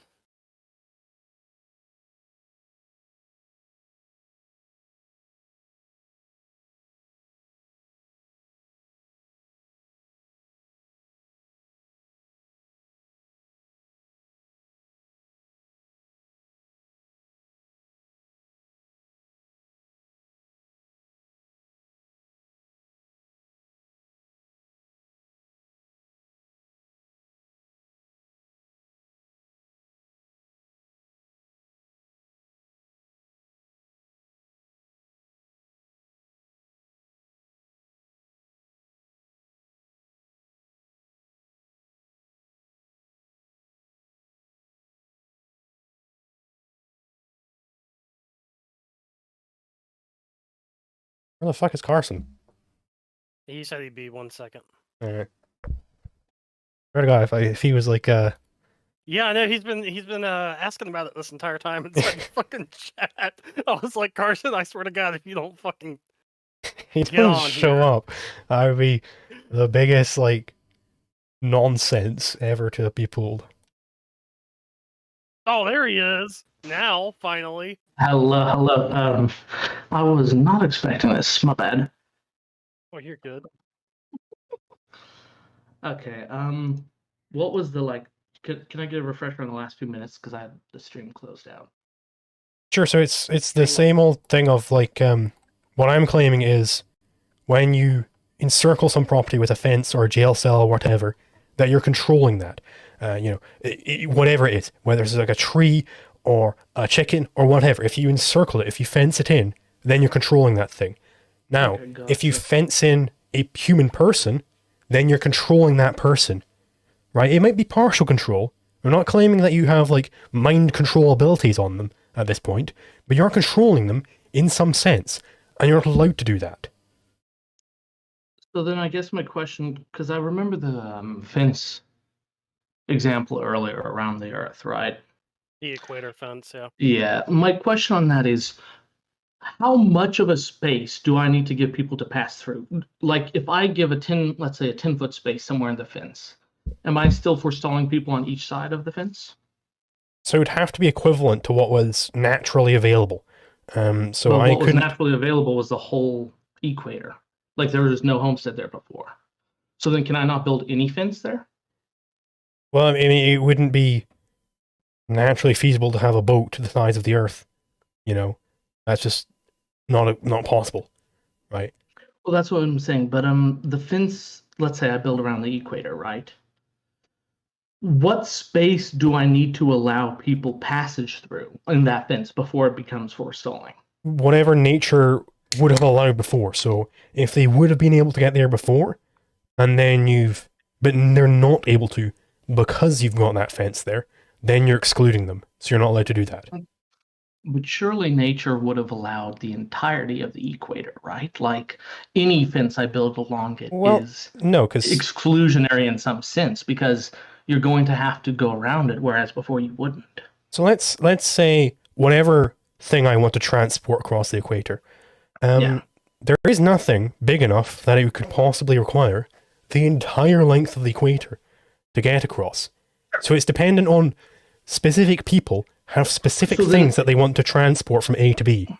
You have to accommodate Okay, so then these let's people. say let's say you accommodate people by leaving, let's say, a 10-foot gap, and that solves it for 20 years. And then all of a sudden, I come along with a 50-foot pole that I want to transport through. Would you be Make it required to lengthwise. take down your property? Yeah. Would you be required? Well, I mean, okay, let's imagine that, for whatever reason, I can't turn it lengthwise, or it's just 50 by 50 cube or something. Sure. Would you be required to take down your property in order to allow me passage? Yeah, if this is a thing that you would have been able to get across in the natural state of it, so it would be different if there was like this one tiny little stone bridge going across, you'd only have to maintain to that level. But if it was where it was a wide open field, you could transport this huge cube across, and you're the one preventing it, then yeah, you'd have to accommodate that in some way. So Like maybe you can accommodate it by paying for airfare over it, right? If there's a big helicopter that can take it across. You'd have to fund that though. But surely then, I guess it's at any point in time you're claiming that I have to relinquish my property, which up until that point has been justifiably mine, in order to let someone pass through it, right? So like that's claiming a lack of right to exclude people over that property. It's no longer your property if arbitrarily someone can come along with some bigger object that they not need to pass arbitrarily. through it. Well, Right. sure. I mean, So the claim I'm making is indeed that you're not allowed to exclude people from these things.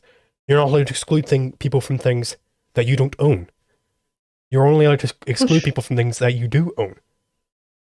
exactly. So if I own the fence, I'm allowed to exclude people from passing through that fence. If I own a jail cell, I'm not and I drop it acting on to top of you. exclude anyone from the other side. right, I own this jail cell, I drop it on top of you. Am I allowed to exclude you from trying to break out of this jail cell? Absolutely. So I'm not imprisoning you if I drop a jail cell over you. As long as you're not acting essentially to conflict with my property, yeah, sure. But I am, is my claim. But you're not. There That's are I mean, Okay, so you think that Yeah. dropping a jail cell on a person, that's not controlling them at all? I'm not restricting them at all. What if the jail cell has a huge amount of spikes coming out of the roof of it, and it spikes you as it comes down? I'm just stopping you. that's acting in conflict to your property. I mean, How so here's so? another question. Does it just have to What if- pierce your what if skin for it to be a village- conflict? Like, or is conflict a wider concept? Like, I don't think it's wider to the aspect of conflict can exist when I'm not acting to conflict with your actual property, which would be the case of the jail cell. Like if I built a jail cell around the earth in some conceivable manner, I'm not acting to exclude anyone from their property within the earth or anyone from property outside of the earth. I'm You acting are. to exclude them from the cage specifically. no, you're excluding people inside the Earth from getting to the Martians, and you're excluding the Martians from getting to Earth. But that's just a consequence of me owning the property.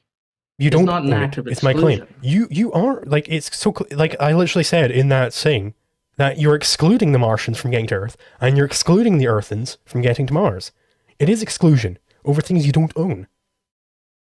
Okay, so here's a question. Let's imagine I build, let's say a big store somewhere, right?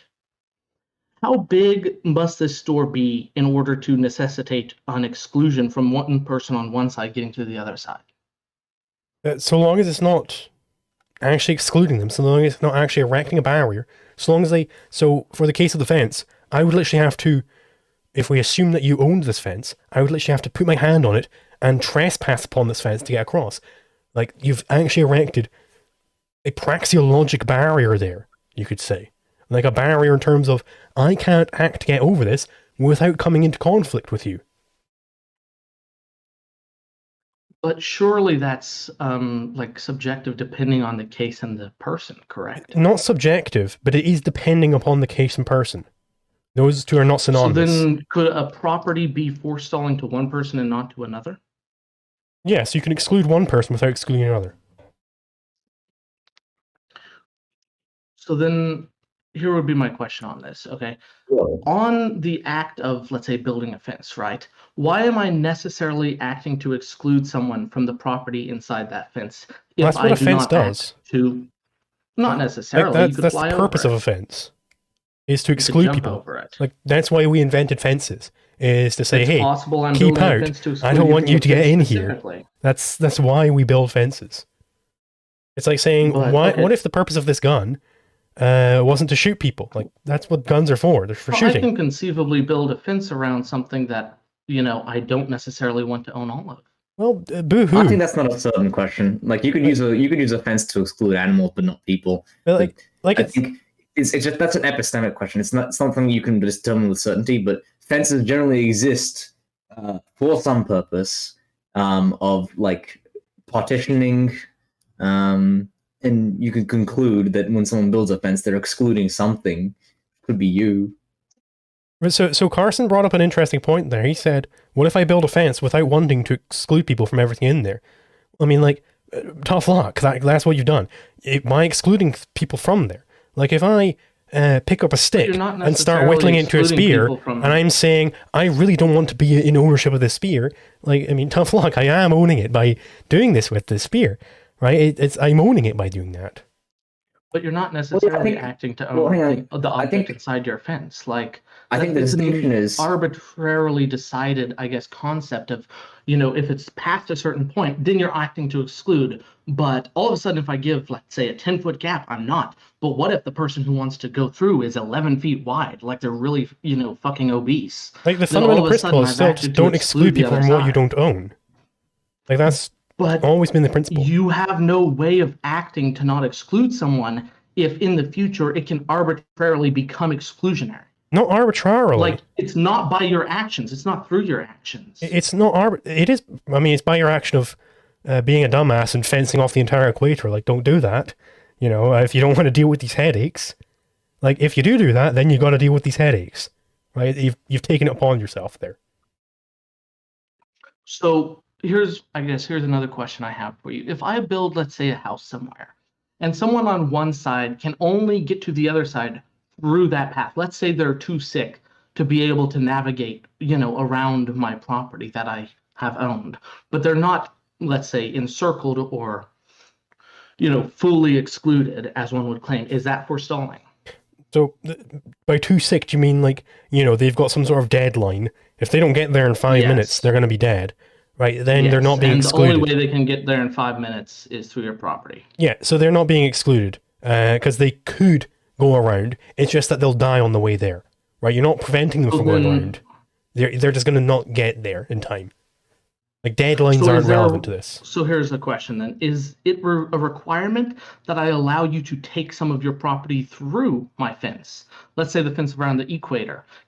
If I, alone am able to make my way through the gap you've provided, but I cannot ever bring my car through that, is the owner of the fence required to expand the fence or expand the path?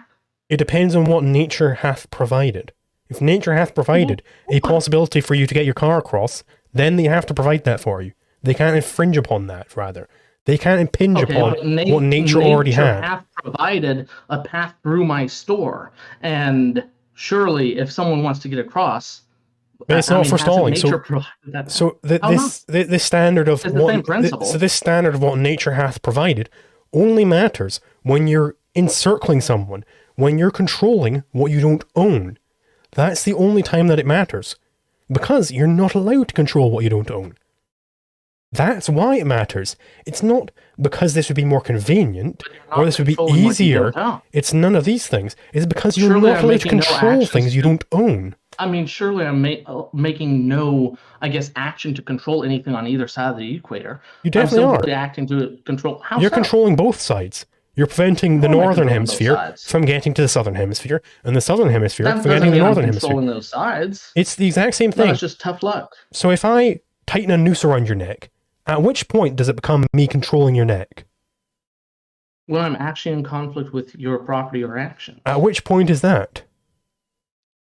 The point I just said. I think I answered that. No. Let me answer for this. Okay, so you're using your neck for some end, right? You're using your neck to, like, breathe. There's an esophagus in there, right? You're using your neck to, like, you're moving your body around, which includes your neck, right? You're going to places, you're existing, you're acting.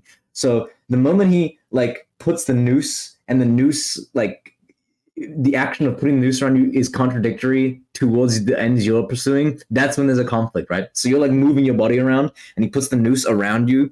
That's going to, like, that's going to prevent you from doing what you're doing, breathing, continuing to move. That's when the conflict is initiated, right? Yeah, I would agree with that. Addressing that It's to when me or to Zulu?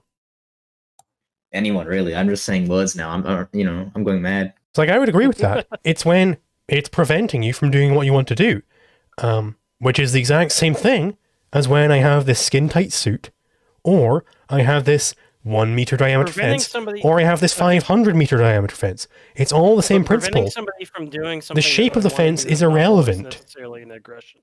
It is. That's true. So it is in this Even more case. specific. Preventing somebody Be from more doing specific, something is not always an aggression. I agree. Preventing true. somebody. Be more I specific. agree that it's not always an aggression, but it is in this case because you're preventing people from getting places you don't own. You're not allowed to exclude them from doing that. You're not allowed to do that. That is the specific difference here. It's not that I'm preventing people from getting to places at all. It's that I'm preventing people from getting to places that I don't own and can't own.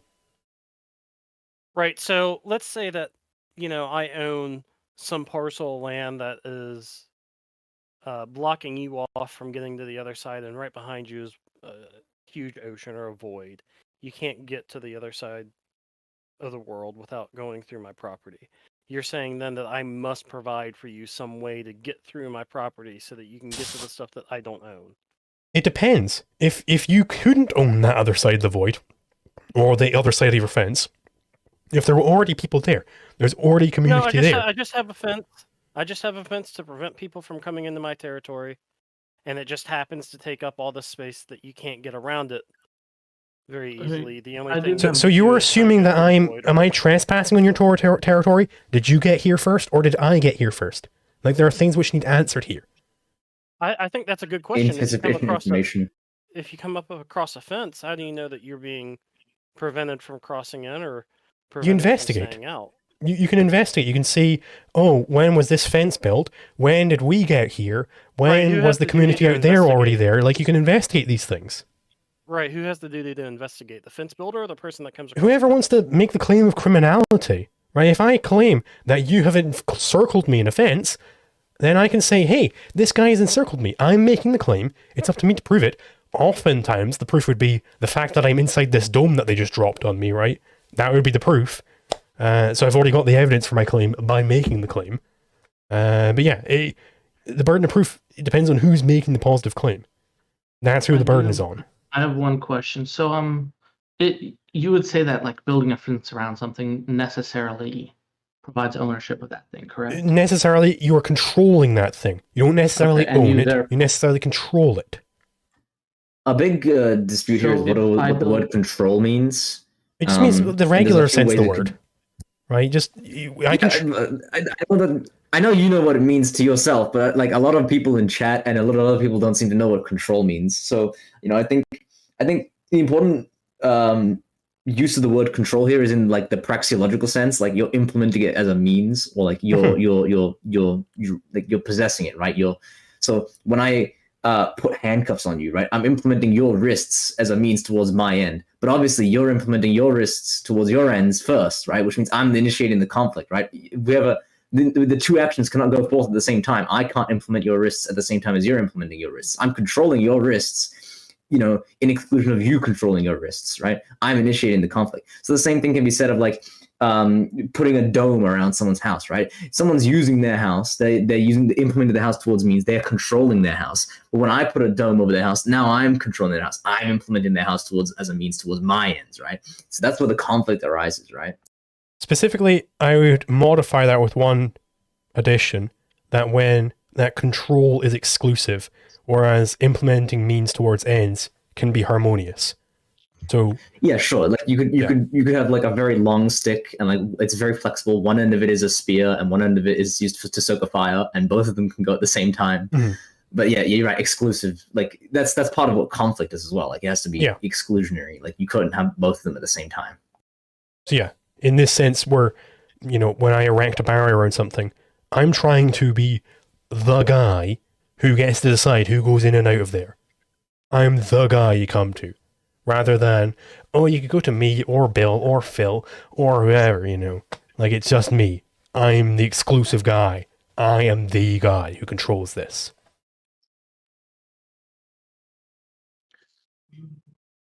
But then I have a question on that. Does that, I mean, how does that necessarily mean that I am the one who controls the property inside, let's say, that fence or so? Because obviously it's inconveniencing to the owner of the property inside the fence, but it's not a direct control of that. So if it's Like, not, I agree with Carson let's here, imagine I build a, fence around Mars. I haven't necessarily laid control to either side of the fence. so either it is or it is not the case. Like, I have a thing about the Mars thing in particular when nobody else is around, but I'll just say this for now. Either it is or it is not the case that donutting something means you control the donut hole. If Yeah, it is the absolutely. case, I don't see how it is. so right. If it is the case that you own the donut hole, then no worries, no problems. You've just agreed with me, right? If it's not the case that you control the donut hole, then you have to resolve the mini-X contradiction. Did you lay that out? Sure. So, do you want me to send the I'll send the screenshot into the group chat. Yeah, that'll work perfectly. Yeah, you can go ahead. Oh dear. I think it goes something like, you both do and do not have the right to exclude people from the property, correct? Yeah. Sorry, I'm just trying to get the No worries. picture up on my. Gosh darn. It's kind of something like that in the PDF that Chronic sent me earlier this week. It was A has an exclusive right that B does not do X or something like that. All right, I found the thing. So I just needed the diagram in there. So yeah, or look on the stream. So Yeah. we have it like Crusoe homesteads A. Crusoe has the donut, and Friday is just somewhere, somehow out in sea. We don't really care. And we're saying that nobody owns B. B is completely unowned. So the question is Friday allowed to enter B? Well, Crusoe doesn't own B, so therefore Friday has no duty towards Crusoe to not enter B. But Crusoe does own A, so Friday does, have a duty towards Crusoe to not enter A. But entering B implies entering A, so therefore Friday wouldn't be allowed to enter B. Oh, but wait a minute. Crusoe doesn't own B, so Friday is allowed to enter B. So Friday's both allowed to enter B because Crusoe doesn't own it, and he's not allowed to enter B because entering B implies entering A. This is a contradiction. Okay, but You have to resolve this we've already somehow. discussed I don't this. see. We've I don't see already how discussed that's this earlier though. So You can't control unowned property. If Friday or right, my bad. You said yes. So Crusoe. you're saying the embordering thing. You're using the embordering as a solution to this contradiction, which I agree with. But Carson was disagreeing with that. He was disagreeing that you control the donut hole. So he I has don't to see how resolve you this control the contradiction donut. somehow. I don't think it's a Lord contradiction. at Valen, all. nobody owes a V in this one. He's talking about how we were talking about before, where B is unowned in this case, which doesn't make a whole lot of sense when you consider the embordering argument, because yeah, obviously Crusoe owns B at this point because it was unowned prior. However, if somebody already owns B and I So think my we're issue- just taking the case where, because Carson is saying that you don't control something by fencing it in. So we're just taking the case, Absolutely. nobody owns B, just Friday and It's C, entirely and possible Crusoe someone could homesteading get A. past your fence. So how do you so Carson in particular, how do you resolve this contradiction? There's no contradiction. Well, so you disagree that Friday both has and has not a duty to enter B. What do you mean by a duty, first of all? So a duty to not do something. So I have a duty to not punch you. It's the same way as saying He has a it's an duty to not aggression. enter It's an A. aggression. Does not It's have a a duty to violation of not enter rights. B. It would Sure, he has a duty. He has a duty to not enter A. He doesn't have a duty to not enter B. So he does not have a duty If to not. he Right? can get Okay. access to B, he can enter it. So It's he not does. my problem that he can't access it. Okay. If so- he's just a blob on the ground with no arms and legs, that's not my problem. You said there Yeah. that he does not have a duty to not enter B, but this implies that he does not have a duty to not enter A, which contradicts the fact that he does not have a true. duty to not enter A. Absolutely That not. isn't true. No. It is a duty That's not true at because all. entering B How? implies entering A. not Not necessarily. necessarily. because Okay, Okay, so how do you enter B without entering A? It's a donut shape. Teleport. The teleportation is outside the scenario. Dig It under. doesn't say that he is able.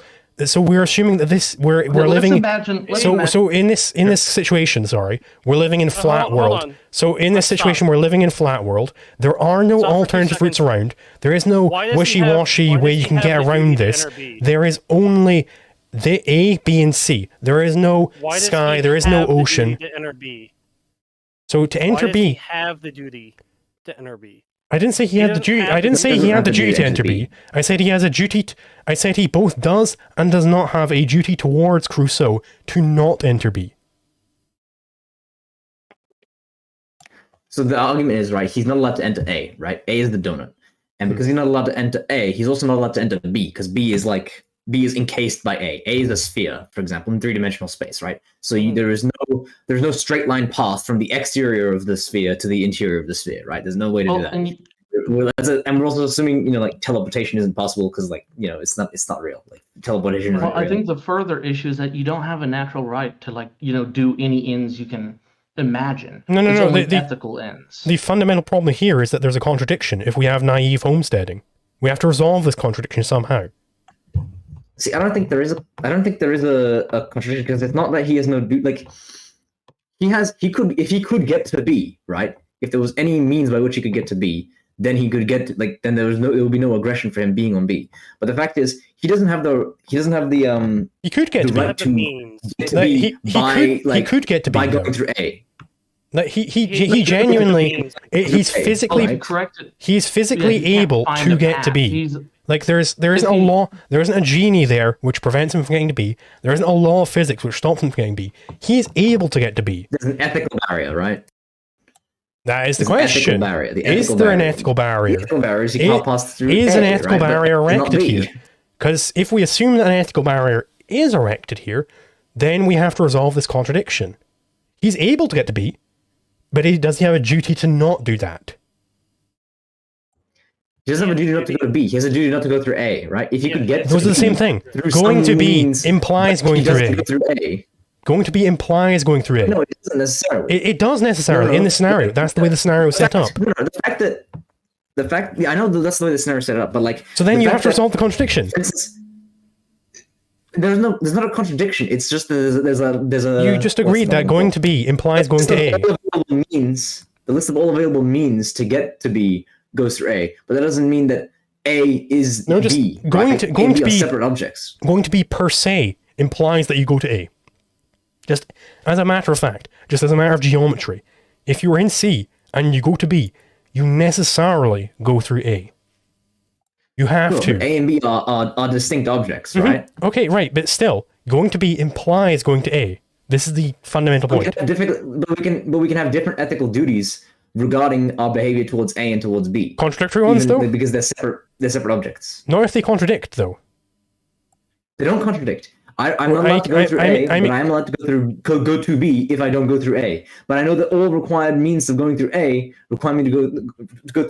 So- all means to go to B require me to go through A, which means, like, I can't go to B. But that's not because anything inherent to B. It's because everything inherent to A, right? A So is a separate let's- object to B. Let's just go through this one bit at a time. Do you agree that entering B implies entering A? In the way the scenario is set up, yes. Okay, so does Friday have a duty towards Crusoe to not enter B? No. His duty was not to enter A. A and B are not the same thing. I'm asking about B right now. Does Friday have a No. duty toward... So he does No. not have a duty towards Crusoe to not enter B. This implies No, that he he does does not. not have a duty towards Crusoe to enter A. Because entering B How? No, it implies doesn't. entering A. They're separate objects. He has separate ethical duties regarding A and B. They are separate Well, objects. you can't. Entering you B can't do implies entering all A. the ends you This is dream the up, only fundamental point. ethical No. ones. If you have a You can only do duty... the ethical. You can only, achieve ends through ethical means. So let's put this in the positive here. If I had a duty to enter B, well, let's just assume I had a duty to enter B, I would therefore, you would say, have a duty to enter A, right? Because it's implied. Can we agree on that? No. No. So you disagree with the implication then? We've already discussed several times now that You don't have any So- duty to not enter B. No, You we're have a just duty to not assuming enter through A. for the sake of argument, we're assuming for some reason I have a duty. That's not an So assumption. right, okay, I'm The way in. that we derive all- that is hold on, copyrights hold and on. the ethics. The I issue am here is that I am in just C. because you can Hold on, just hold because on. you can achieve Hold an on. ends through Hold on. I am in C somewhere, and we assume, just for the sake of argument, I have a duty to enter B. I have this duty. Therefore, I have a duty to enter A, because entering B implies entering A. Do you see how this follows? Sure, I don't think that a positive obligation doesn't demonstrate. Like, I don't think a positive obligation demonstrates this because positive well, then obligations you can probably want necessarily to assume some achieve kind of any direction. end, but it doesn't mean you're allowed to take an unethical action to achieve that end. We're just looking into The ways to see if the unethical form of action the would be- argument is valid. The unethical action would be to essentially, force your way through A. And So, because alright, this is okay, unethical, this is you aside cannot take from the that point. action to achieve the This is end of aside from the accessing point. the property in B. No, not at all. We're not just at all. we're just looking to see if the form of the argument is valid. It is We're just looking to see if the unethical. argument is Well, it's sound unethical. at the moment. I'm not saying that you do indeed have a duty to enter B. I'm just saying if we assume you have a duty to enter B, this would imply you had a duty to enter A. Do you agree with Well, the you simply- soundness of this argument? I don't. So, Well, the issue okay, is that you why don't not? get So to I have enter a B. duty to enter B. Would I? It is unethical So I to enter B through so I am- A, and therefore right. you're not We're able putting to. that aside from now, Carson. Because it's We're putting it unethical. aside for now. I don't see Right? why. That's we the have, most relevant okay, point. right? We're ignoring for the moment any of this question of owning anything. It's all just pieces of, geometry right now. We're just getting the geometric question down, and then we can move on to the But it's ownership not question. aside from the point at Hold- all. We can move on to the ownership question after this, but we need to get this more fundamental question down. So I'm in C somewhere, and I have a duty to enter B. Right? In order to do that, however which way, I'm going to have to enter A. I just have to. Do you agree with this? Yes, the only straight line path between B and Straight C line, is going to be squiggly going line, through A. whatever line. It all goes through A. Yeah, all paths. So therefore, I have a duty to go through A. I don't see how you have a Because I have a duty to go to B. A. And to go to B Why do you have a means duty that I to go go to A. The issue though is we're Yeah, but how are ignoring you the fact that defining? it doesn't necessitates imply that any- going determining that through these are A. duties? It necessitates that going through A is. Going through A is necessarily unethical. Therefore, No. it cannot. Nobody be owns it allowed. yet. Yes, We're not at the ownership part yet. Right? So just Well, the duty Why can't. not? throw. That's Okay, right. Just throw any There's no notion. A, there is no A and Hold B. on. There is no A and B and C. Hold on. Throw out Can I go? ownership from your mind completely for now. We're just trying to get to the duty- soundness Why of would the we do argument. that, though? Just let me go. throw Hang it on. out of your Just mind like- for the moment, okay? We need to The- get through the this more duty- fundamental point. So, I'm The in duty does C. not imply any particular means. It's not about ends or means right now. I'm in C. No, but the means. It is I- about means. 'cause I you am- need to, like, I am in- You So understand I am in what I'm C. saying here, right? I am in C. Well, I am some in path is C. means. And we say that I have a duty to go to B. In order to do this, I Yes. have to go through A. Just as, you could say, Which in is order. irrelevant So, to all the right, ethical okay, aspect of it, right. Which is what we're Let's discussing. say this this. isn't relevant to the ethics at all. Let's say It's not this. truly you see- In order to get to B, I have to move, right? I have to move from C to B in order to get to B. So I have a duty to move from C to B. Would you agree with that?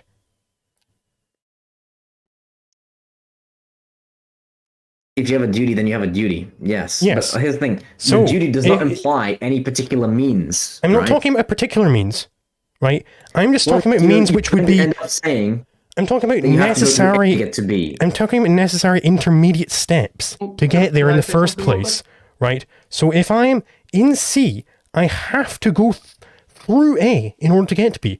We have already established that if I have a duty to go to B, then I have a duty to go from C to B, which means if we break it down one more step, I have a duty to go from C to A to B.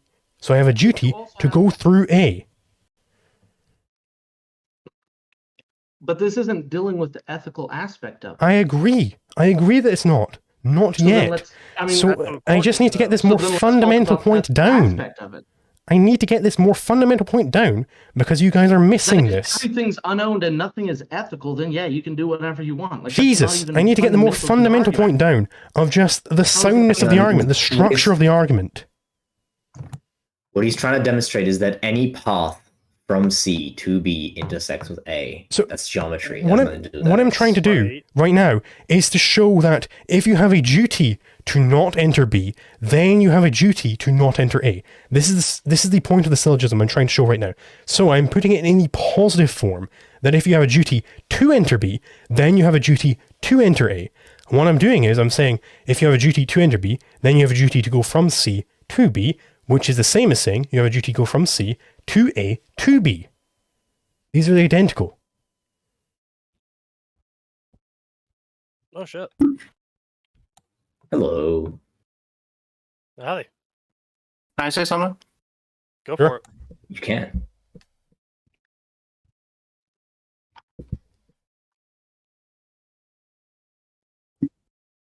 Yeah, we're not gonna stop you from saying nothing. Let him get it out. He's preparing. He's preparing. Okay, well, we can address the syllogism just by saying, you can come up with any axiom that's not, you can come up with any axiom like the person has a duty. Am I even talking? Yeah, you Yeah, are. we can hear you. We can hear you. So like, you can just posit, oh, they have a duty to be, but it's possible. We have no idea what framework this is coming from. Oh, just shut the fuck up for a second. Okay, so we can take. Holy shit. Am I really talking? I don't believe it. Yeah, you Are are. you like lagging out or I'm something? not saying you might have the Who stream the hell up. is that You person? might I'm not saying anything. No one else is saying anything. Chronic, shut the fuck up for a second. Jesus Christ. I think he's like lagged behind. Oh, I'm You listening have to the the stream stream at up. the same time. Oh, Sorry to everybody in this chat.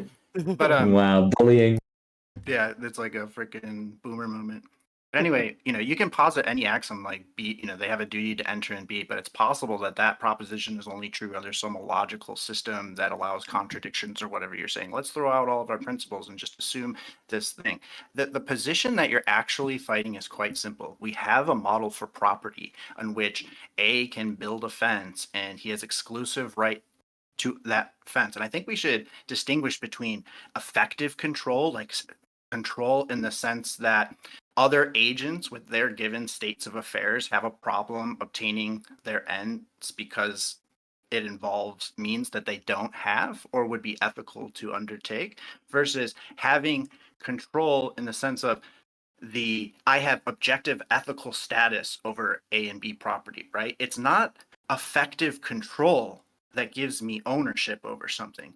It's the status from the ethical system, the ownership status, that gives me effective control, right? And so the only calculus that needs to be had here is if we can say A can be owned at all, right? Then for everybody outside of A, right, they can have any end that they can dream up. They can dream up any possible end that their brain can formulate into language propositions, right?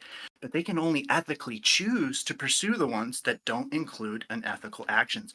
You do not have a natural right to obtain any end that you may hold. You only have an ethical right to obtain the ends which can be found via an ethical path. If you're in a universe where you dream up an end that you suddenly have, and the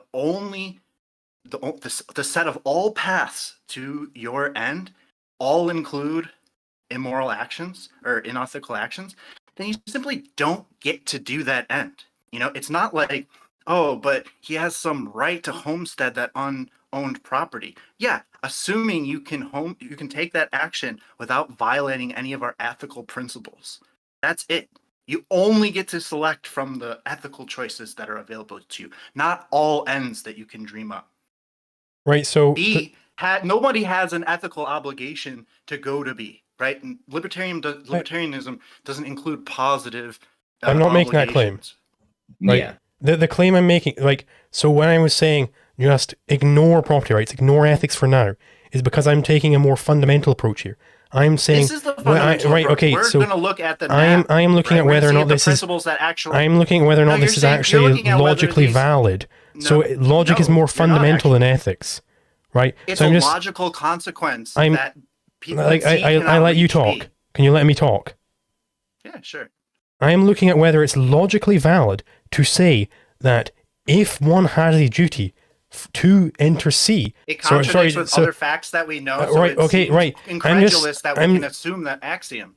So I'm just looking at the If you wanna soundness. assume I'm invalid just looking at the axioms, you can prove soundness any of it. argument. I'm just looking at this. Zulu- If the Zulu, can I structure help is you? correct, I'm just looking at to see if the structure of this is correct. Like you could say all men are mortal. Socrates is a man, therefore Socrates is mortal. You could say that structure is valid.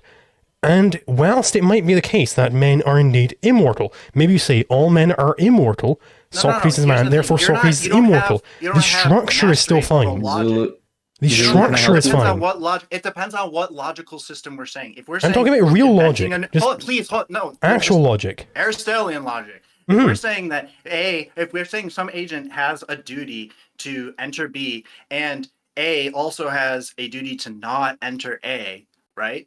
And then you're saying therefore they have a duty to enter both A and B. That's just some random rules Which isn't what I said. inference that you have for this system, right? Because I didn't say completely that. yes, you did. You said it multiple No, times. no, I said they have duty a- to enter in B. I said They if have a duty if to enter in A. I said if they have a duty to enter B, therefore they have a duty to enter A. Because No, to I'm enter saying- B listen. means that you enter A as well. Let's say It's a package deal. In time, let's say in the time, right? They first have the duty to not enter A, right? And now they take on a new property over time because we live in a temporal universe. They take on the property to enter in B, right? So now you have a system that allows for contradictory duties, right? And so then you're saying under the situation we have a contradictory duty for some reason, the most inner geometric thing that aligns with the agent's ends is the thing that we're going to allow as a valid inference. But it could be just as valid to have a different rule of inference that says if you have a duty to enter B and you have a duty to not enter A, and B is a geometric partition of A, you do not get to you no longer have a duty to enter in B, or that was illogical in the first place. But Can I help I'm- you, Zulu? There's I nothing think that it's leads more. us to necessitate, especially from the principles of the non-aggression principle and basic property theory, does any of this follow? It absolutely does, because of this contradiction that arises when you assume just naive homesteading, right? It's 'Cause a you're both- contradiction, but you you have an can arbitrary inference rule that So doesn't align with the other principles that we have in so property. it's not arbitrary. It especially right? does not resonate with the theme of libertarianism that I should just be able to live my life without having to take on arbitrary epistemological It's burdens, not much arbitrary, less right? actu- It's it is arbitrary because so I can explain this. As he tried to point out to you earlier, if I have a fence around the equator, you had to just say, well, you could never have a machine, a piece of property that you would want to carry over the equator, which is like the most I didn't say that. un-libertarian- Yes, I you didn't did. say You you said would couldn't never have a piece of machine. machinery that you want to carry close. I But said it's you literally could have that. It's on record. I said the exact It's on record. opposite of what you just No, you said did- there. I We said the laughed about exact it in the opposite. DM. We laughed about it in the DM the moment you said it. That you just. I wouldn't- said that's- you are and then allowed another to thing. carry about whatever arbitrary piece of equipment you want. You just said that. Okay, You so said let's the say- opposite let's of say I that. have a fence. You're let's say I lying have a about fence me. Around, no, it's on the video, dude. Let's say I have a fence Okay, around. the scroll world. back. What's I'll the take a what's the clip of gap it that I and need send it do? to you. What is the gap of door that I need to allow through? Why can't Whatever and gap the natural- nature hath You allowed made prior. the point that the natural gap was the whole horizon. Yes. But you wouldn't have an object that needs to be carried across the whole horizon. Yeah, you couldn't the have argument you you couldn't made. have a boat the size Yes, of you Earth. could. You could have an object. It would in the far crush the future that entire goes from planet one- Earth. No, it's got fucking. The it's point hovering right above the point is surface. that you have to No, the account point is for that whoever your wants to cross. arbitrary You have to account for that. Libertarianism is bad. I think the issue is, yeah, we can conceive of an object that's very large that at some point would make you have to arbitrarily This is Cartesian change the doubt. property. This is Cartesian doubt. You're saying at some point there might be some object which is We can 5 imagine a trillion meters smaller across. space. A field That's was the Cartesian original- doubt. A field was the original example. It's an epistemic I build, null, a fence around ironically. A field. I build a fence around the field. Homestead, because it's important that we resolve You this. build a fence Yeah, around because the size does not matter. I can build a fence around a small field. What is the size of door that I need to do it? Your answer was the natural capacity. Carson rightfully said the natural capacity is the whole field. As soon as I put down a stake, I've disturbed your ability to carry something that you otherwise would have been. And the point about scale is just to reveal the preposterousness of your arbitrary introduction of scales and spectrums and Okay, and Idlework, limits if and I so drop a on. cage around you, have I imprisoned you? I have already stated that I don't think that simply building a barrier around somebody is preventing them from using their own property by whatever. What if I build ethical a means are handcuff-shaped left over. cage Please let me around finish. your I'm wrists? I'm answering your question. Right? You build something around me. What have you done? You have not taken exclusive control over my body. You have not taken any control over my body. What you've done is changed my circumstances. You've narrowed my range of ends which are ethical to carry out, which is destroying your property and getting out or whatever it might be. What if the cage is shaped like a handcuff? That's not very, it doesn't like jive with our human intuition, but that's all the fucking principles say. They don't introduce that's like, oh, if you get really close to the person, then the rules change and our physics break down. It's you have binary ethical status. Binary ethical status. So what if the cage is shaped like handcuffs and I specifically put the cage around your wrists? I already addressed the cage thing. Let the wrist thing is like the micro. Is as close to going back to the filled option, because like I can easily imagine, let's say I put a fence in around a field, correct? And then I leave, let's say, a 10-foot door in that fence for you to get through. All of a sudden, if you build a house on wheels, a modular home inside that field, all of a sudden, I may be required to take down the entire fence to let you get through. Yeah, that makes no sense to me in terms of Right, it's a function of that other person's arbitrary means and ends and circumstances and all that. And what you're doing is you're creating libertarianism where libertarians living their life suddenly have to have epistemological knowledge of arbitrary individuals' means and ends and allow and adjust my property to accommodate for those things. It's the most anti-libertarian thing ever. Shouldn't have to do that whatsoever. So as long as I what is the handcuff answer? As long as I'll get back to that real quick. As long as I have binary status. Yeah, as long as I have binary status of not having violated anyone else's property rights, I do not need to know that those people exist. I don't need to know their wishes and desires. I don't need to know their material or conceptual ends, period. I just don't. That's libertarian. Anything that moves us away from that is not libertarian. It's missing the point. Yes. It's almost like missing the point of ethics itself when you try to undermine meta-ethics such as like the postmodernists do. You've forgotten the point of the project in the first place, which is to avoid conflict. And if someone does that, there's no other calculus which allows other people to introduce that conflict, right? So what's the handcuff response?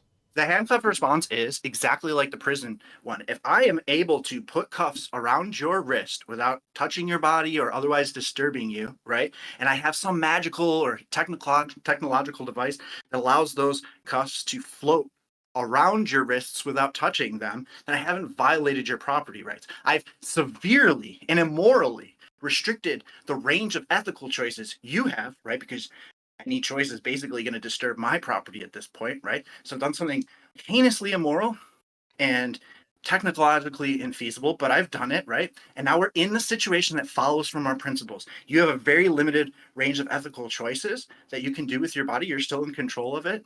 You can make those choices or not.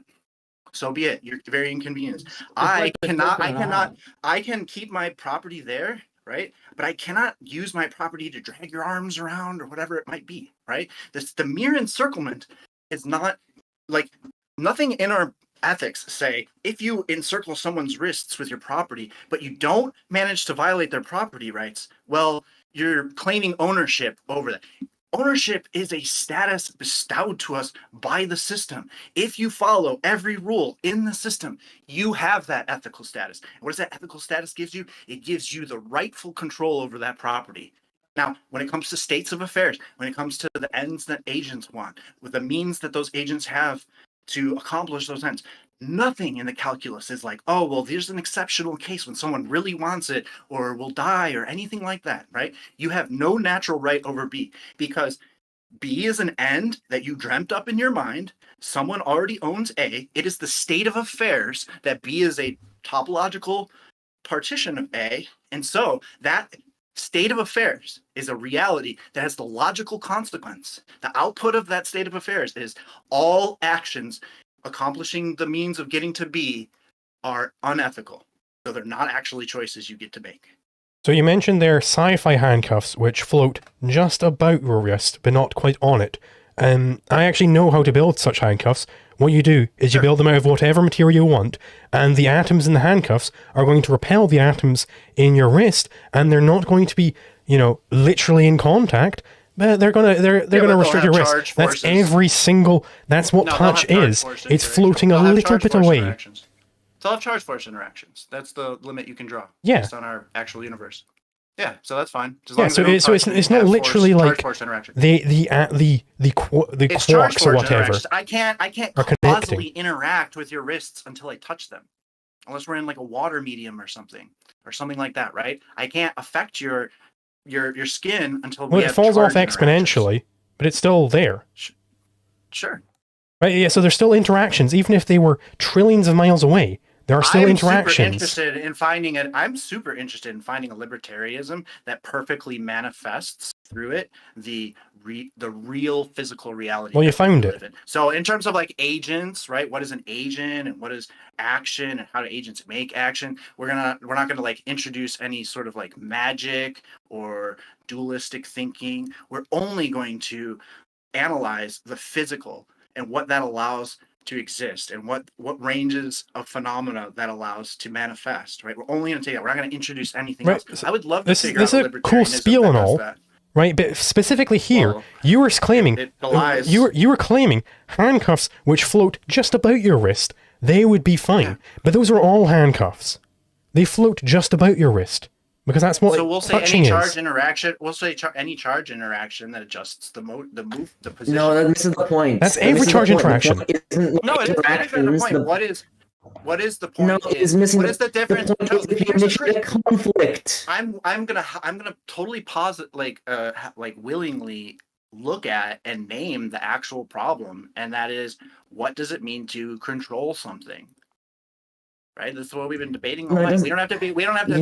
Yeah, it does. Right, if we have control over property, you don't need to initiate physical contact. You don't need to bring physics into this. You don't need to bring up charge interactions. You just have to ask: when you put the handcuffs on someone's wrist, are you implementing their wrists towards a contradictory end to what they were implementing their wrists, right? Are you initiating a conflict over the use of their wrists? Right, I would say no, because at no point when I put my magic so there's no aggression, etc., am I using your actual arms. I'm not putting your arms to use towards something else. I'm actually just your arm happens to be in a place where I need to place my cuff. Like they are prevented from doing certain things. They're trying to use their arms for certain things. No, they're and you limiting prevented the range that. of ethical It's so choices. obviously a conflict. They're not employing your wrist. This is a hang on. No. This is a misunderstanding because what you're describing is a difference in intent, right? You're not specifically targeting my wrists when in your action, right? But your action. Attacks when we go from. No. Let me finish. No, it doesn't. Look, can I finish? Yeah, but go ahead. Okay, so you're not specifically considering the existence of wrist. You're putting your cups there because it's your end that your cups are in this position where you don't even My considering my wrist. My ends are arbitrary, right? Yeah, your ends are arbitrary. My wrists are not like my wrists are not what you're considering. Right? You're using your handcuffs to put them there. Exactly. Right. Yeah, but that's not the issue here. It's if your issue is if your action is contradictory towards my ends, right? So the fact, like for instance. This is what an accident is, right? An accident is when you drive and maybe you hit someone's mailbox. You weren't intending to. You weren't targeting it. It wasn't the point of your ends or means, right? But you still destroyed the mailbox. You still initiated a conflict over the use of the mailbox. You are still an aggressor, even if you didn't intend to be, or even if you didn't And in most circumstances, that's obvious. In most cases, that's obvious. But in this case, I'm not actually using it to an exclusive means, unless unless you're. Can I move my wrists about as I want when I'm in kryptonite? I can't. In the moment, hold on. Unless in the moment I was putting the thing around your wrist, your end was to move your arm in the same spatial location. Doesn't matter if it was in that moment. Yes, it would. Because so if somebody's sleeping, can I just handcuff them? If you have some, can I handcuff a sleeping person? Idle work. Please hold on. If once the cuffs are on, you have some end that is now hard for you to do. This is not me implementing my means in an exclusive way to your means. I've implemented, or your means is in an exclusive way to your means, right? I've implemented my means in a way that reduces the ethical ways in which you can use your means. But I am not using your means. I'm not preventing you from being the agent who makes the choices over those means. I am simply implementing my own property rights, right? It's obviously a very thought experiment case, but if we just follow the principles, I'm not taking exclusive control, I'm not taking partial control, I'm not replacing you as the agent who makes those decisions. I am literally changing the state of affairs. I'm not even controlling you, right? I'm not even controlling what you can do. I am changing the universe, the state of affairs in the world, such that when you go to pick an end, you're going to have a very hard time finding means to implement that end without violating my property. Now you take the scenario, right? You scale it up, you stretch it this way and that way, and this should always be true. But what about the sleeping person? Am I allowed to just do whatever? Put handcuffs on them, shoot them in the head? Would I be allowed to do this thing? Would I be allowed to do this? Why would that even follow from what I've said? Because you said it's not in contradiction to what they're currently trying. It doesn't matter what they might want to do in the future, but if they're sleeping, they're not currently acting. Sleeping people do not act. So would I be allowed to imprison a sleeping person? I would say a sleeping person is in the act. Of what? Trying to move their arms? Of the consequence of going... Of trying to move their arms? Of the ends of Are they trying to move their arms? That's not what I'm Are saying. they trying to move their arms? No, they're trying to sleep They're in the not. position Okay, that so then I can handcuff them by your premises. You can't handcuff a sleeping person because they still have control. Okay, so then you've contradicted yourself. You said before, if they're not currently trying to move their arms, then you're allowed to handcuff them. Now you're saying that's not the case. But they're trying to keep their arms where ridiculous. They are. You can't keep a consistent line here. If they're sleeping and their arm is hanging off of the edge of the couch, then yes, you can go place your magic handcuffs around them or put them in a box or whatever it is, awake or asleep. Doesn't matter. The principles, my position never changes. I'm not bending a principle here. Can I put my magic handcuffs around their mouth such that they suffocate? Yeah. Right. What would even be the aggression against a sleeping person on this team? We would have to get into. Could I shoot them in the head?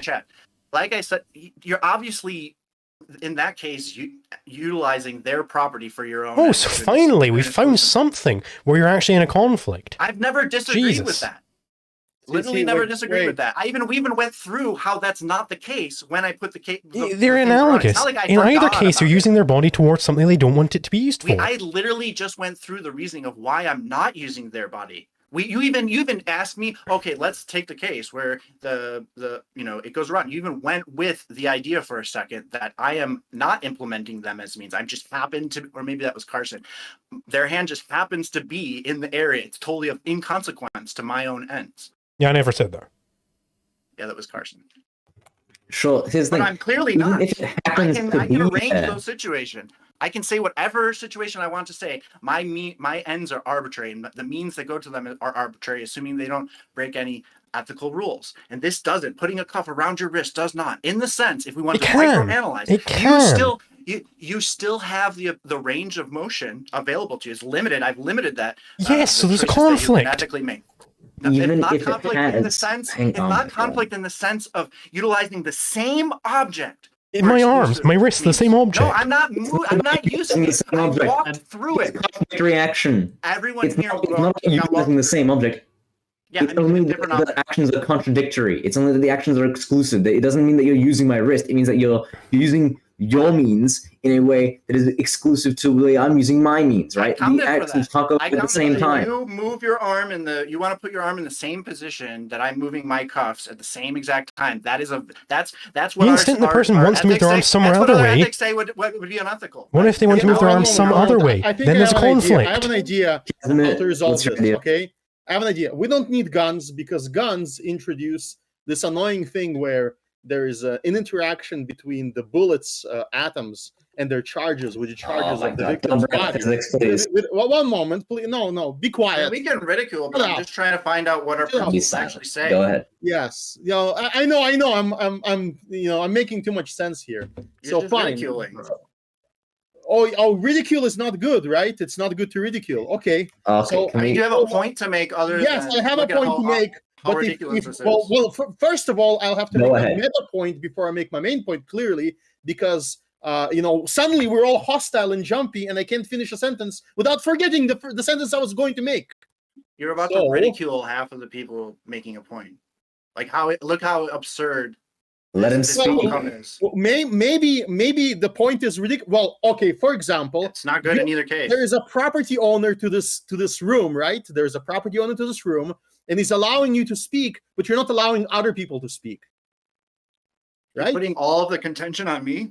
You with other people as well. The argument. I started speaking and I already forgot what I was going to say because now I have to enter. We were actually arguing talking to you guys, I have to enter into a mode of some kind of a shitty, and then you came in here to ridicule. Jesus Christ, Idlework, let him fucking finish. They ever talk to each other as a strategy. How about you just be silent for 10 seconds? Let me get my point out without me getting your permission to do so. Just be quiet. You don't need my permission. I'm just critiquing your strategy. You don't know what my strategy is. And then yelling, let's do this. Yelling. Steelman my strategy from the first 2 words I managed to say on topic. Steelman what I was going to say. I don't even know what you're talking about. Exactly. So shut the fuck up and let me finish. You and all the other people here. Shut the fuck up while I lecture about how I'm on the high ground of not yelling over people and ridiculing. It's so funny. Yes, and I am going to ridicule you, and you are going to listen because it's going to be in the form of an argument. Finally. I'm going to do that in a minute when I actually remember what I was going to say. I'll write it down this time so that your interruptions won't stop me. So you can talk for a minute. When it's time for me to talk again, I will get it out. Comment swinging with ridicule, okay? I'm going to stop you again. May I go ahead? Yes, please? Because you don't actually want to have a conversation. No, I don't want to be ridiculed. I want to hear what our philosophy actually says when you actually our philosophy has a distinction. The singular most important distinction is a latecomer and a firstcomer. Latecomer has no rights.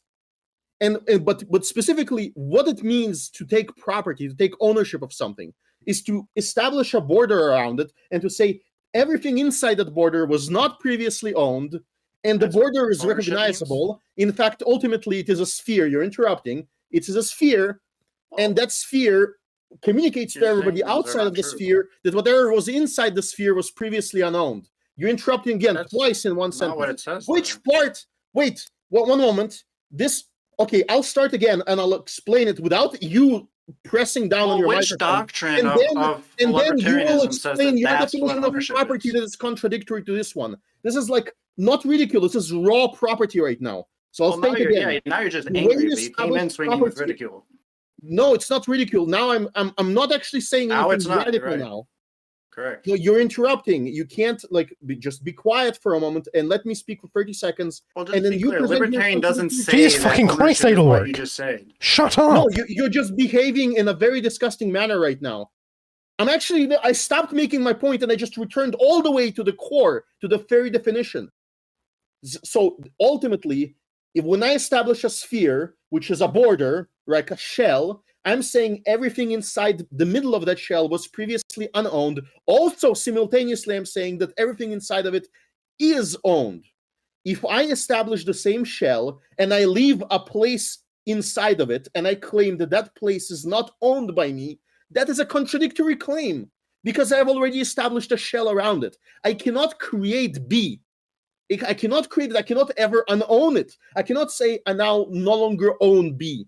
I can't do that because that would be illogical. It would go against the definition of property.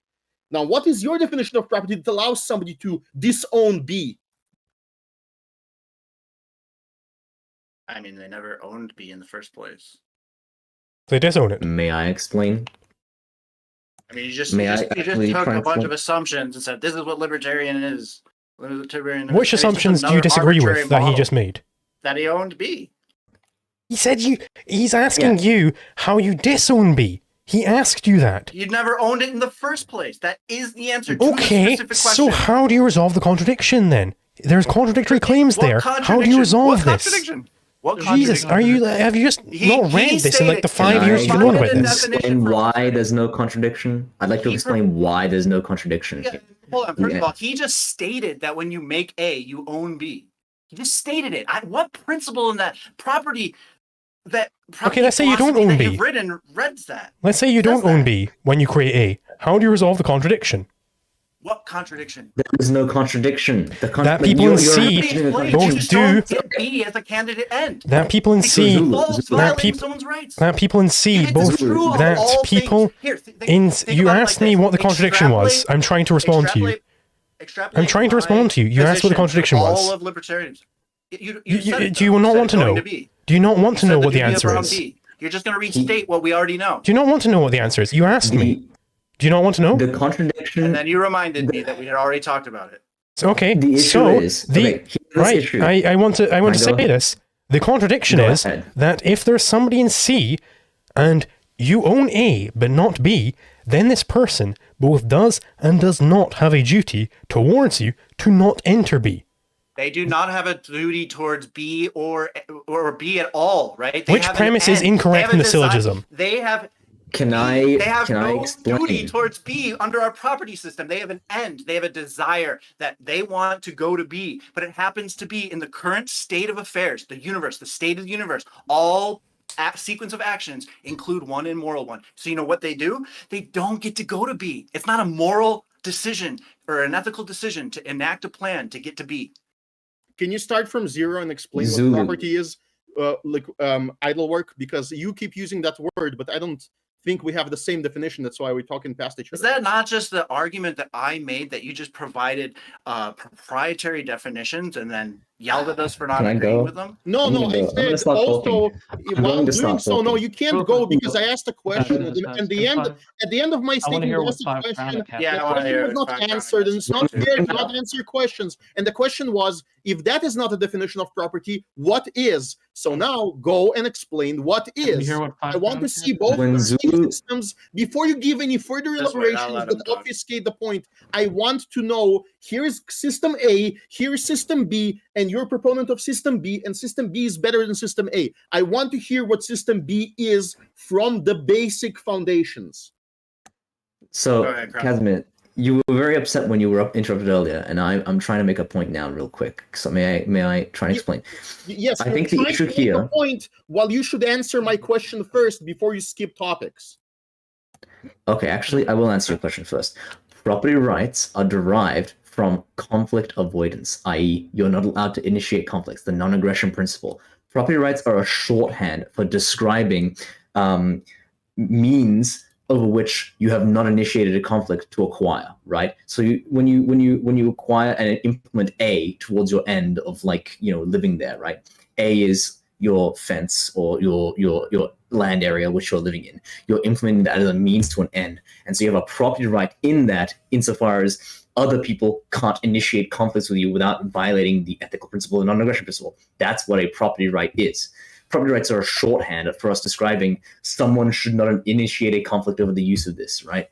Or you are the first comer to this, right? That's what it's describing, right? That's what a property right describes. So anyway, back to the point I was going to make is, when we talk about the donut homestead, we are conflating geometry and ethics, right? So when people say you have a duty not to enter A, but you don't have a duty not to enter B, and you claim there's a contradiction there is not a contradiction there. The issue is you're conflating geometry and ethics. The geometry says if you wish to get to B from C, all paths intersect A. That's a geometric question, right?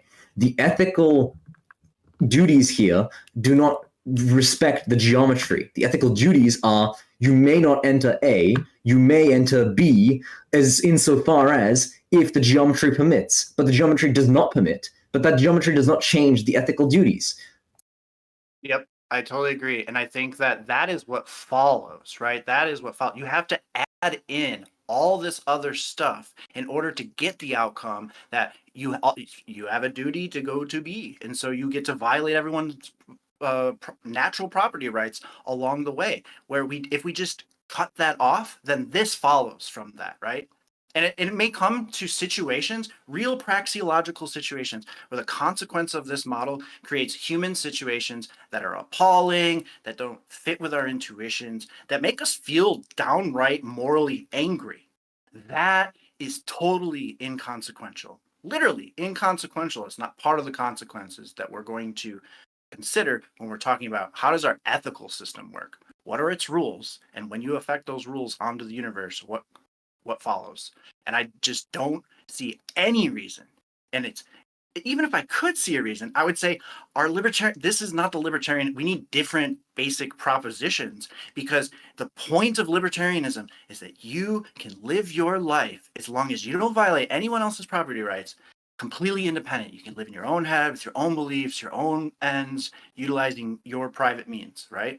And this is just totally antithetical. There's so many problems that get introduced with forestalling, many of which are epistemological burdens that no human can actually partake in, right? It's not even like, why, as a libertarian, do we want to have the burden of understanding other people's means, understanding their ends, understanding topological realities, no matter what the scale is, no matter the temporal distance between events, no matter what, right? Why do we want to interject that? We have a very clean system that outcomes that, B is inaccessible. We have regions. It's almost like there's a disposition here where the framework that we have leads to an outcome where regions of space could go unused, and somehow that hits a intuition inside of some of us that say we must have found the wrong system, or we need an extra proposition. It's not about intuitions, and also this problem exists everywhere. So we know that concepts are sharp, but our attempts to match concepts to reality are not sharp at all. Like, that's a problem with any system, and so I don't see suddenly having this system arrive in trying to determine what a donut is and what isn't. Like, yes, that's good. There's going to be a problem. So is going to be a problem of determining what I just homesteaded, even according to your system. Like, no, I don't think there is a problem. I as the libertarian decide what I'm homesteading. You can't even understand when other people are speaking and not to interrupt them. Yeah, for a person who gets so pitsy about interruptions, Idlework loves to fucking interrupt. Try not to characterize me. You can explain to me, for example, how in a farmer that tilled his field, and we all recognize that that's like the most fundamental basic homesteading. How deep does he own the planet? Like, you don't have that. It's up to him. It's up to him. You're going to give an arbitrary meaning. Here's what I'm saying. That's subjectivism. No. Here's what I'm saying. You can't ascribe to the libertarian more property than he has in mind. You can't so if he has the moon in mind, you can't say you made a fence, therefore you own B. He owns what he has in mind. He has the agent. If he points to the moon and says, "I own that," does he own that? No, I'm not saying that's sufficient. I'm saying you cannot burden him with extra property that he didn't intend to homestead. What? No, I can burden him all I want. No, I can burden him all I want. How does it follow? I can show you easily how I can burden him. If somebody starts firing bullets at the horizon, then I can burden him by calling him a murderer. Because he, in fact, not intended to kill somebody, but he, in fact, did, beyond the horizon. How is that property? I violate someone else's property rights in that situation. You don't know how you violate property rights in the case where you shoot someone. No, I said I do violate someone's property rights in that situation, so it's Yeah, and the inverse works as well. You did not intend that. You had no mens rea to kill I am not saying that the minimum... I'm not saying the sufficient conditions for homesteading are intention. And stepped in the path of your target practice. Hold on. You're making an argument. You're fighting an argument I'm not making. I'm saying that the intention to encircle. Maybe you won't be so angry about what I said. I'm not angry. You're just being disruptive. I'm trying to convey information, and I know from listening to you, you're yelling wrong conclusions about something I didn't say. Nobody can actually hear when you overtalk. Now, I've timed it that you spoke for 3 minutes straight, and you can't listen for 30 seconds. I don't care about this enough. Sorry. And you're confused about why you're fucking overtalking. Jesus Christ. Now, the reason why I brought in the gun example is because you said that somebody can emborder without, we can't allow somebody to emborder without intention. But intention is mens rea, but there's also the act itself. If somebody creates an act of imprisoning another person without intending to do so, we could still say that objectively he imprisoned that person to the best of our ability to ascertain that. And that's why we have, and you say we have impossible burdens. Well, you have the burden of somebody creating a vacuum gun and going off on a killing spree, but technically he's not interrupting anyone's atoms directly. He's not like exchanging charges. So suddenly his weapon is perfectly fine, right? Or let's say that he cooks the atmosphere above your body and then you just like burst into flames. Well, technically he didn't do anything to you, but he just cooked you alive. It's an indirect aggression. Yes, we can understand that it's still aggression. And just like you can understand that establishing, I don't know, you don't want to use the word control, but what can you use? You establish influence. You prevent somebody from accessing something while also claiming that you don't control it. That's called fraud. That's what we're against. The idea, if we eliminate forestalling, then we bring in fraud into our system, where people can say, well, I don't really, I'm not hitting you. I'm just igniting the air around you to like the temperature of the sun, and your face is melting as a consequence of it's just a happenstance. Let's not make too much fun of him. I know, look, he was interrupting and he got frustrated, but I think he does have some important points to make. The key point that he's making, if I can steal his argument, is that there is I don't know what this is why I asked. You guys said, well, it is a non-conflicting possession, or like taking control over something, or non-conflicting action of using something as a means. That is property. But we have a disagreement over non-conflicting means. To me, it is very conflicting to burn the air around me, even though there is no direct connection, there is no direct contact being made. You're controlling things that I'm not like. I don't own the. I agree with you there. See, I'm not in perfect agreement with Idlebuck. For instance, I mean, I don't think he would agree with that example. I think he would say that you're initiating a conflict over the use of the body by proxy. But like, if we go to the handcuff example, right? Wait. Like, but here's the problem. It is always like, it is by proxy. Well, to me, building a shell around my body and preventing me from, moving back to my property while I'm sleeping out at the woods somewhere, that is, the same as igniting the air around my body. I know. Produces the outcome of that it's incompatible with life. And let's discuss. His main fear is that it places too many duties on libertarians that are that are averse to positive duty claims. And I agree that we should be averse to positive duty claims, but as I demonstrated, if you can't reject such duty claims towards things that are basically criminal activities, like when you shoot somebody, the bullet penetrating their body, it's your property, but then you're affecting them, and you can say, well, the bullet exchanges charges. Well, fine, now we have a bullet that simply burns the air around them, and then they burst into flame happenstance because they just happen to stand there. And if you defeat that somehow, I'll create the next hypothetical. Whatever level of influence you allow me that is not direct control, whatever arbitrary border you will place, I will create a weapon out of it to kill you. Yeah, it's a quantum entanglement which cancels out your brain waves or something. Stop. But first, I think it's best if we discuss an example that he actually discussed, like the handcuff or the cage, because then we actually have an answer that he thinks it's not an aggressive thing. And I think I disagree with him there, because I think partially it's because when we describe that example, we don't bring in the assumption like this person is using their body and they intend to keep using it in the future, which means when you put a cage around it, you're interfering with that use, so you're contradicting them, so you're in a conflict, right?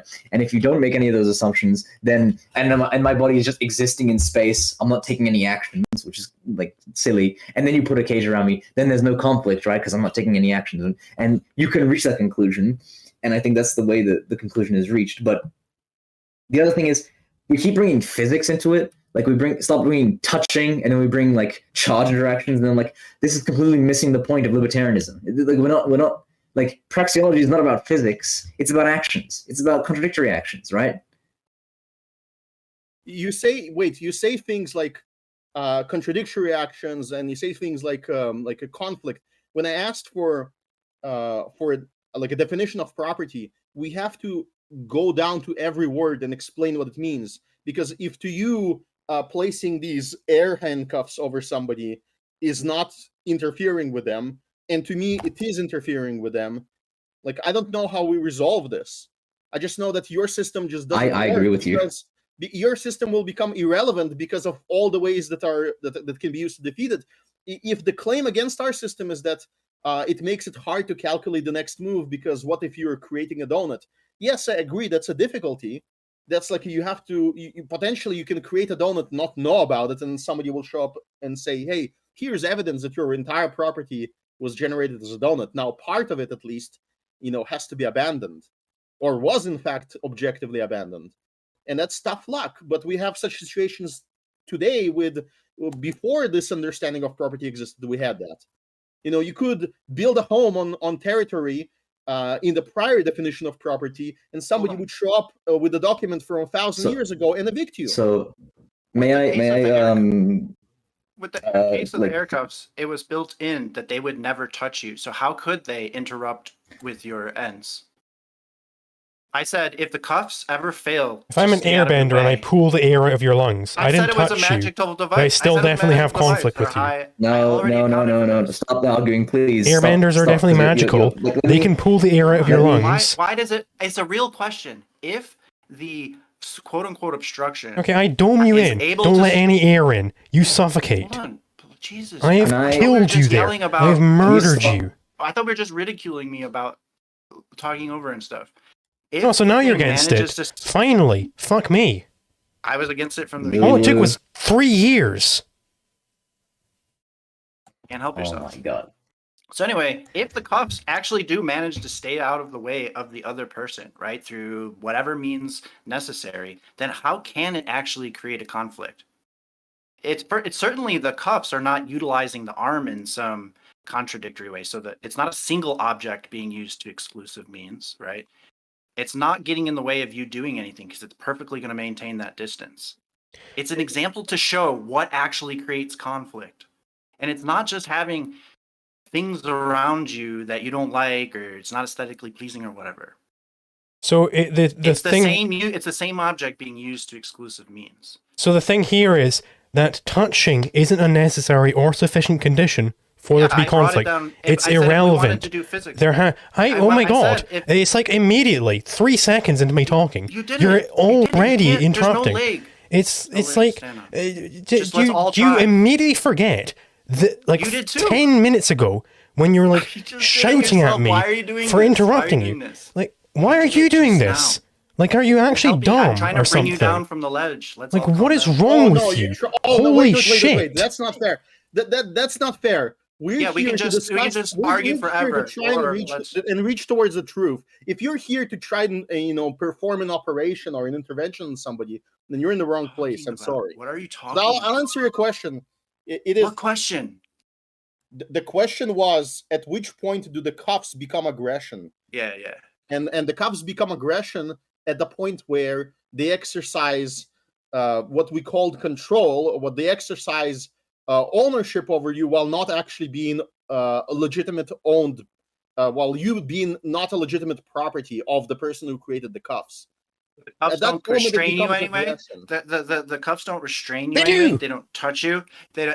How do they restrain you? Touching is not a necessary condition for restraint. Yes, and then I said okay, right. So I can have. Can I finish? Wait, can I entertain this? Can I entertain this hypothetical? Hold on. I can answer that. I haven't answered that. There's two possibilities.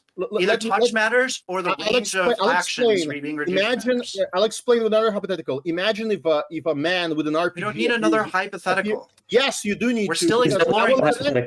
I will connect it within under 20 seconds. I'll speak really fast.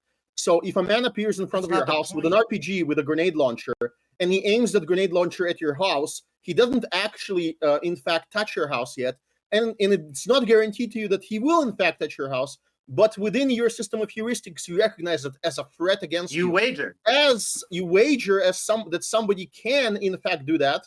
But you don't have to wager about what they communicate. You wager about their mens rea, but their actus reus is already to threaten you, and so you kill them before they even squeeze the trigger. You are not However, talking about the objective state of and I'm ethical connecting status. it's not over. You're My wagering. 20 seconds were not on. I was only at 15 It's well seconds. over. I was only 15 seconds. I'm watching it. I'm looking at the watch. And it's the same thing with the handcuffs. The handcuffs could, those magic floating handcuffs could hypothetically restrain you. Therefore, by hovering next to you, even though You can wager and break out of the handcuffs. you wager, And then go to a judge. They are aggressive. probably win. Similarly, when somebody puts a prison dome around me while I'm sleeping in the woods camping, and the entire territory is not previously owned except my body, and my body is previously owned because I'm the first comer, then I wager that the person who imprisoned me is an aggressor. And it's a different than safe what wager. the actual state of affairs are with regards to ethical status, right? You have cuffs around you. It may be totally rational to wager that someone is trying to imprison you and lead you to bad things. That's totally fine. That's different than what the system of rules actually says about the state of affairs, right? If someone makes those magical cuffs, they don't violate any of the actual rules and property rights. You said Yes, it creates they a do. Hold on. You said it creates a conflict, but we As know soon as what you start crossing, Holy shit, dude. You said it's as soon as you squeeze the trigger, holy as soon as shit, they dude. interrupt your Holy movement, bro, as soon as you dude. cross You over, hey, can't that's help the yourself. conflict. It's pure hypocrisy, blind and unadulterated for all to see. Just relax. I want to see your position. There I is don't wanna definitely argue with hypocrisy you. here. Yeah, we're all fucking hypocrites. Can't stop. May I have now 2 minutes. interrogate his hypothetical? So Hold that on, when hold I on. thing I want to do. Okay, go.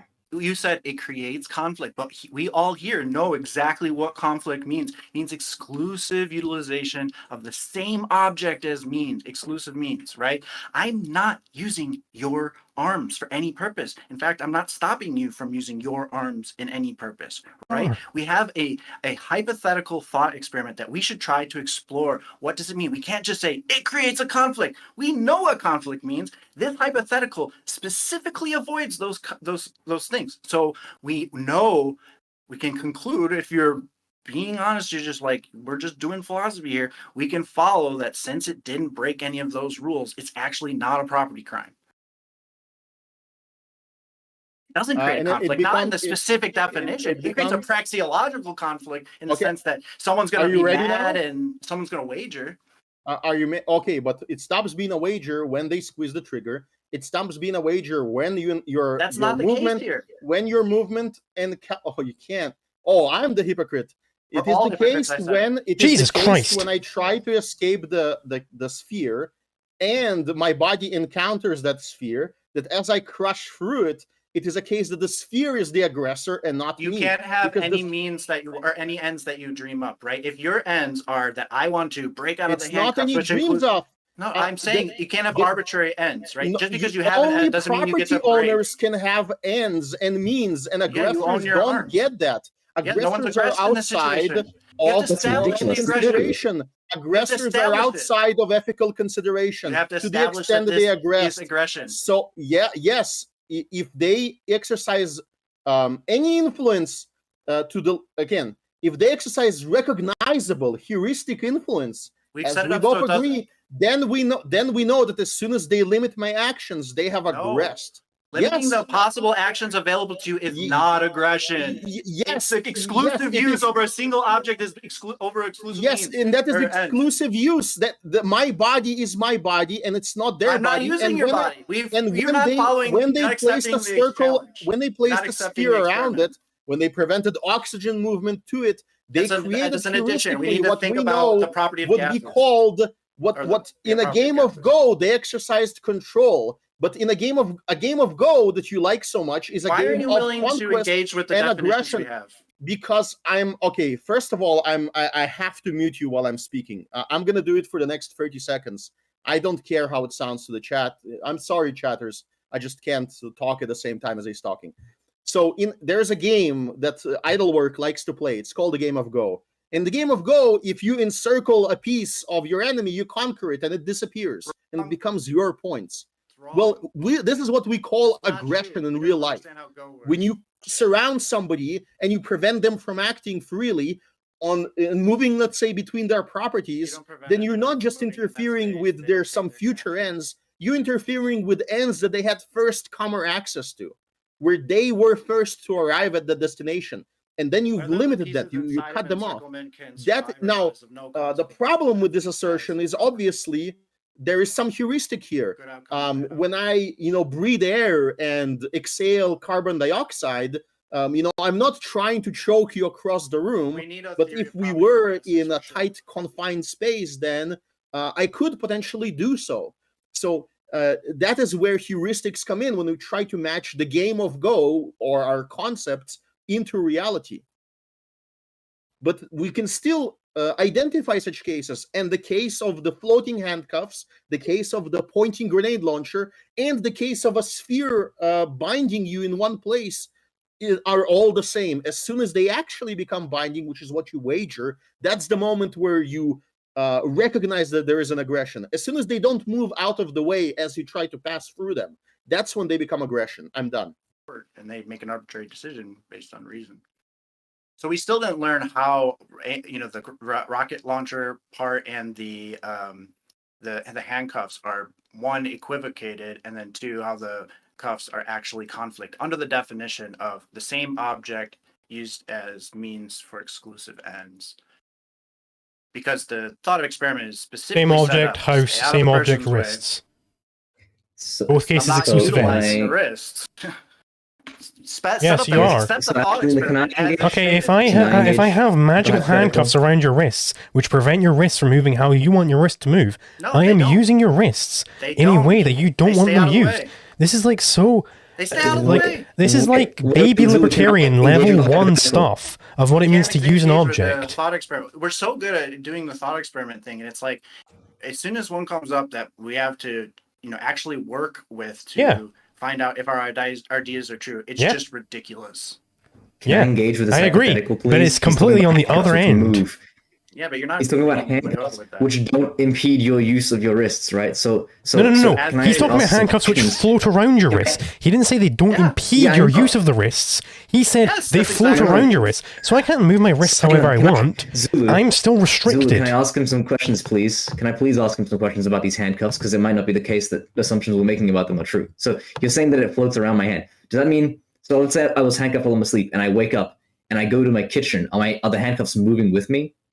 Here's all you need to know. The handcuffs move in such a way as to not interfere with anything the other user does. If they do, right? If they do, then it's a property crime, right? If the device fails to do the magical thing that I'm saying that we should assume that it's doing, so we can explore all forms of this situation, regardless of the variable values, right?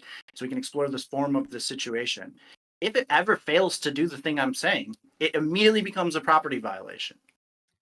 Okay, so hang on. These cuffs never interfere with my use of my wrists. Then I guess you're right. Then there is no conflict of use of my wrists. Like, so I can just keep typing. Yes. Okay. I keep typing, keep using my picture. Could I spread my arms apart? This is the reason why I proposed it, because we should be able to agree that if under the definitions of the ethical system that we ascribe to, the world situation doesn't actually violate those. This is distinct from the situation you brought up, though. When you were talking earlier, you were saying this as you were saying this as analogous to the fence. The fence does not follow you around the fucking planet Earth. The fence stays where the fence fucking is. It's not about that, right? It is about the fact. No, it's not. No, it's not. It's about the fact. I'm trying to go from A to B. I'm trying to go from A to B, and the handcuffs are not floating. They're preventing me. So at this point, they become real handcuffs. And in fact, I would disagree that even the floating handcuffs are acceptable, because they would be like a floating sword above your head. I wouldn't want to live with the threat of that above me. And so I would consider it aggression because it has the capability of imprisoning me. However, in reality, in that diagram that everybody is watching on stream, there is no floating nothing there. There is a moment where A is building his property, where if he doesn't declare ownership of B, then he's doing something we call forestalling. And you claim that forestalling doesn't exist, but then your definition of property is arbitrary. Because it's just based on somebody's whim. It's not based on their actions. It's about the ethical status that we either agree to or not. Think it is epistemically inaccessible. Wait. This is the actual key. This is the actual key. You will not be able to defeat this. This is your defeater in this argument. Oh my goodness. We do not have epistemic access to the mens rea of the person who embroidered the thing, the 100% donut. true. We don't have access to it. Doesn't matter. That's why we all we wager. see is their action, and their action is owning B. Checkmate. No, there are actually. You're right. We don't have epistemological access to that stuff, but that doesn't mean there isn't always, at every moment in time, an objective status for our ethical system for every agent in the universe, for every action they make, no matter what our epistemological status is. Right? You agree to that? I agree that you're claiming that they didn't intend to own B, but they have no way to communicate that. We can't agree on that. We can't because property. You don't understand ethics. Because communication. That's how ethics works. Communication is part of property. It is not. When it comes down to the praxeological acting out of courts and stuff. It's not only your intent; it's also communication. When you want to win the case, through the action. You want to win the case, and you convince the jury. Yes, you're right. But not with regards to the system, when you build objective ethical status. You're communicating that you own everything inside of it, and you have no way to communicate You're just otherwise. stating things now. He's not just stating things. These are well understood within the theory if you would fucking read it. The theory that just adds appendages to an already not appendages. Coherent These aren't theory. arbitrary. They You are can remove worked them and it's still out. coherent. They are worked out. No, your idle theory work. depends on communication. No, it If doesn't. you wait, one What moment. does that even mean? No. Can you own property with nobody having any epistemic access to ever knowing about it? Can you do that? I just said that there is an objective state, dude. Just say yes. Listen, an ethical No, just system. say yes. Don't say. No, Just say that. Just say yes for the audience. I'm gonna explain Nobody can how- read your Holy mind. shit, The audience dude. can read your mind. Bro, there Just are say two yes or no. situations. Let him answer. You're a child, dude. There is an ethical system is a list of rules, and that rule list is a function on every individual's action. Is it ethical? Is it not? It has nothing to do with our epistemological access to the state of affairs, even the rules of that system. Even if you're completely ignorant of that system, your actions, when put into that system, output a variable of whether you have ethical status or not. So there is That's that not reality. the criticism you're dodging. This is what I asked you if we could agree on. And then you're like, no, it depends on information. The criticism, yes, because I noticed something. I can't agree to it. I said there cannot were agree two parts. that there I said could there were be- two parts. I got one part out. I cannot agree that there can be property that no one can ever know about. I It's disagree whether with you this. homestead it. This is what ethics is. And our libertarianism is an Homesteading ethical involves system. communication. Universally, carrying the praxeological side of the ethical system playing out in the real world definitely depends on No. that. So do you have an ethics for the epistemological fake knowledge of world? different. Do you have an ethic No, for the not the whole real point- world? What are you The whole talking point about? is conflict avoidance. And Yes. conflict has, by definition, two agents. There is me and And there's one is another right, agent. one is wrong. And they may Why not the- know. You- They may you- not know Listen, which one can is you right or keep him wrong. for 30 seconds so I can get the thought You out in just front of the fucking audience? interrupted me. I was going through a point. No, two you were points. speaking for like. I said there's two parts. The part I asked you about, I said, can you agree with me on that? The rule system exists. Therefore, it says for every action in the universe, whether it's ethical or not. That's not me, like introducing something. That's I how disagree. ethics work. What does that even mean to disagree with that? There's I'll nothing explain. to disagree. You can take the rules. You can take any action in the You universe. won't allow go me the to list, explain. because there's nothing to explain. You can 5 go to minute any speech action now. in the No, Let's universe. have go that. to hell. You There is can something to go- explain. I demand the you can go- moderator so I can This actually is so explain. fucking insane. I Can cannot you believe have I an ethical built up system? a Can you have an group of ethical libertarian supposed system with only philosophers. one actor?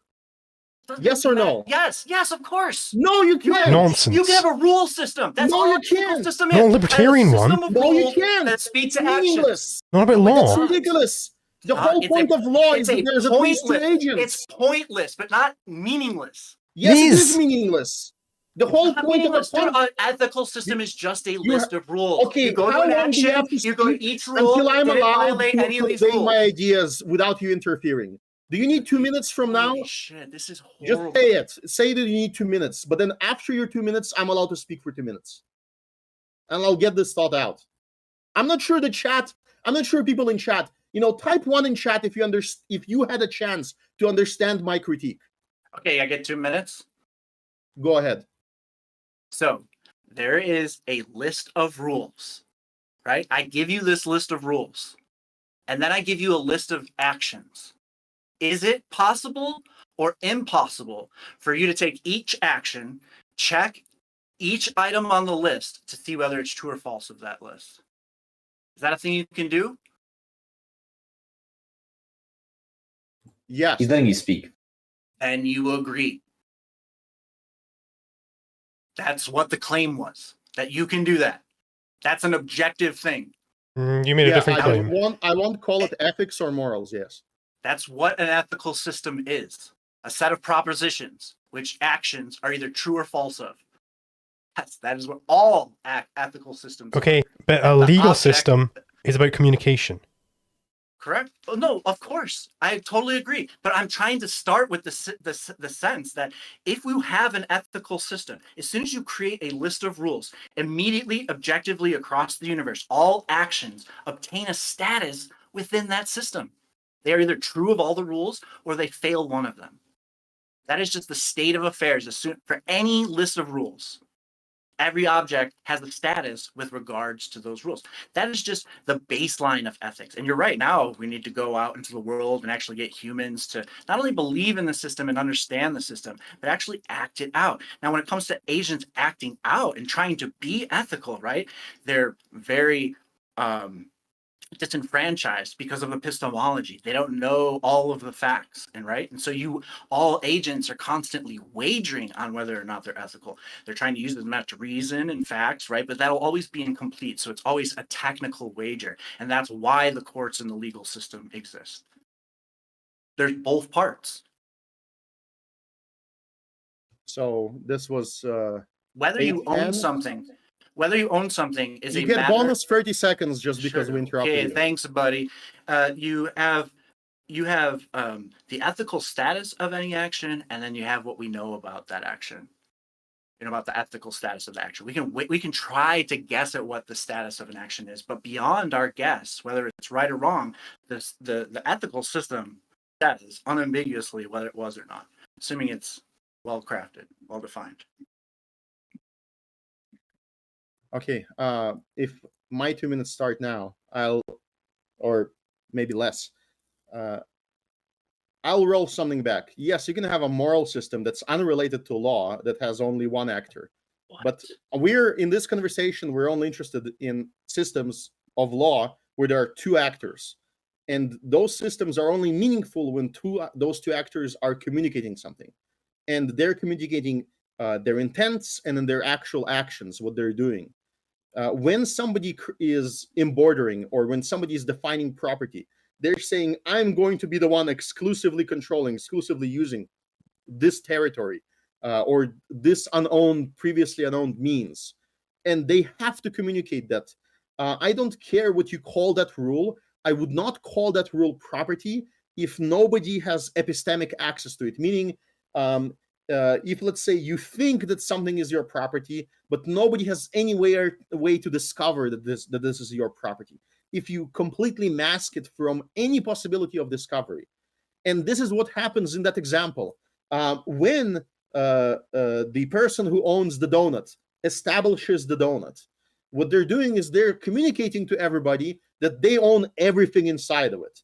For them to not own something inside there, they would have to communicate it, and they can't.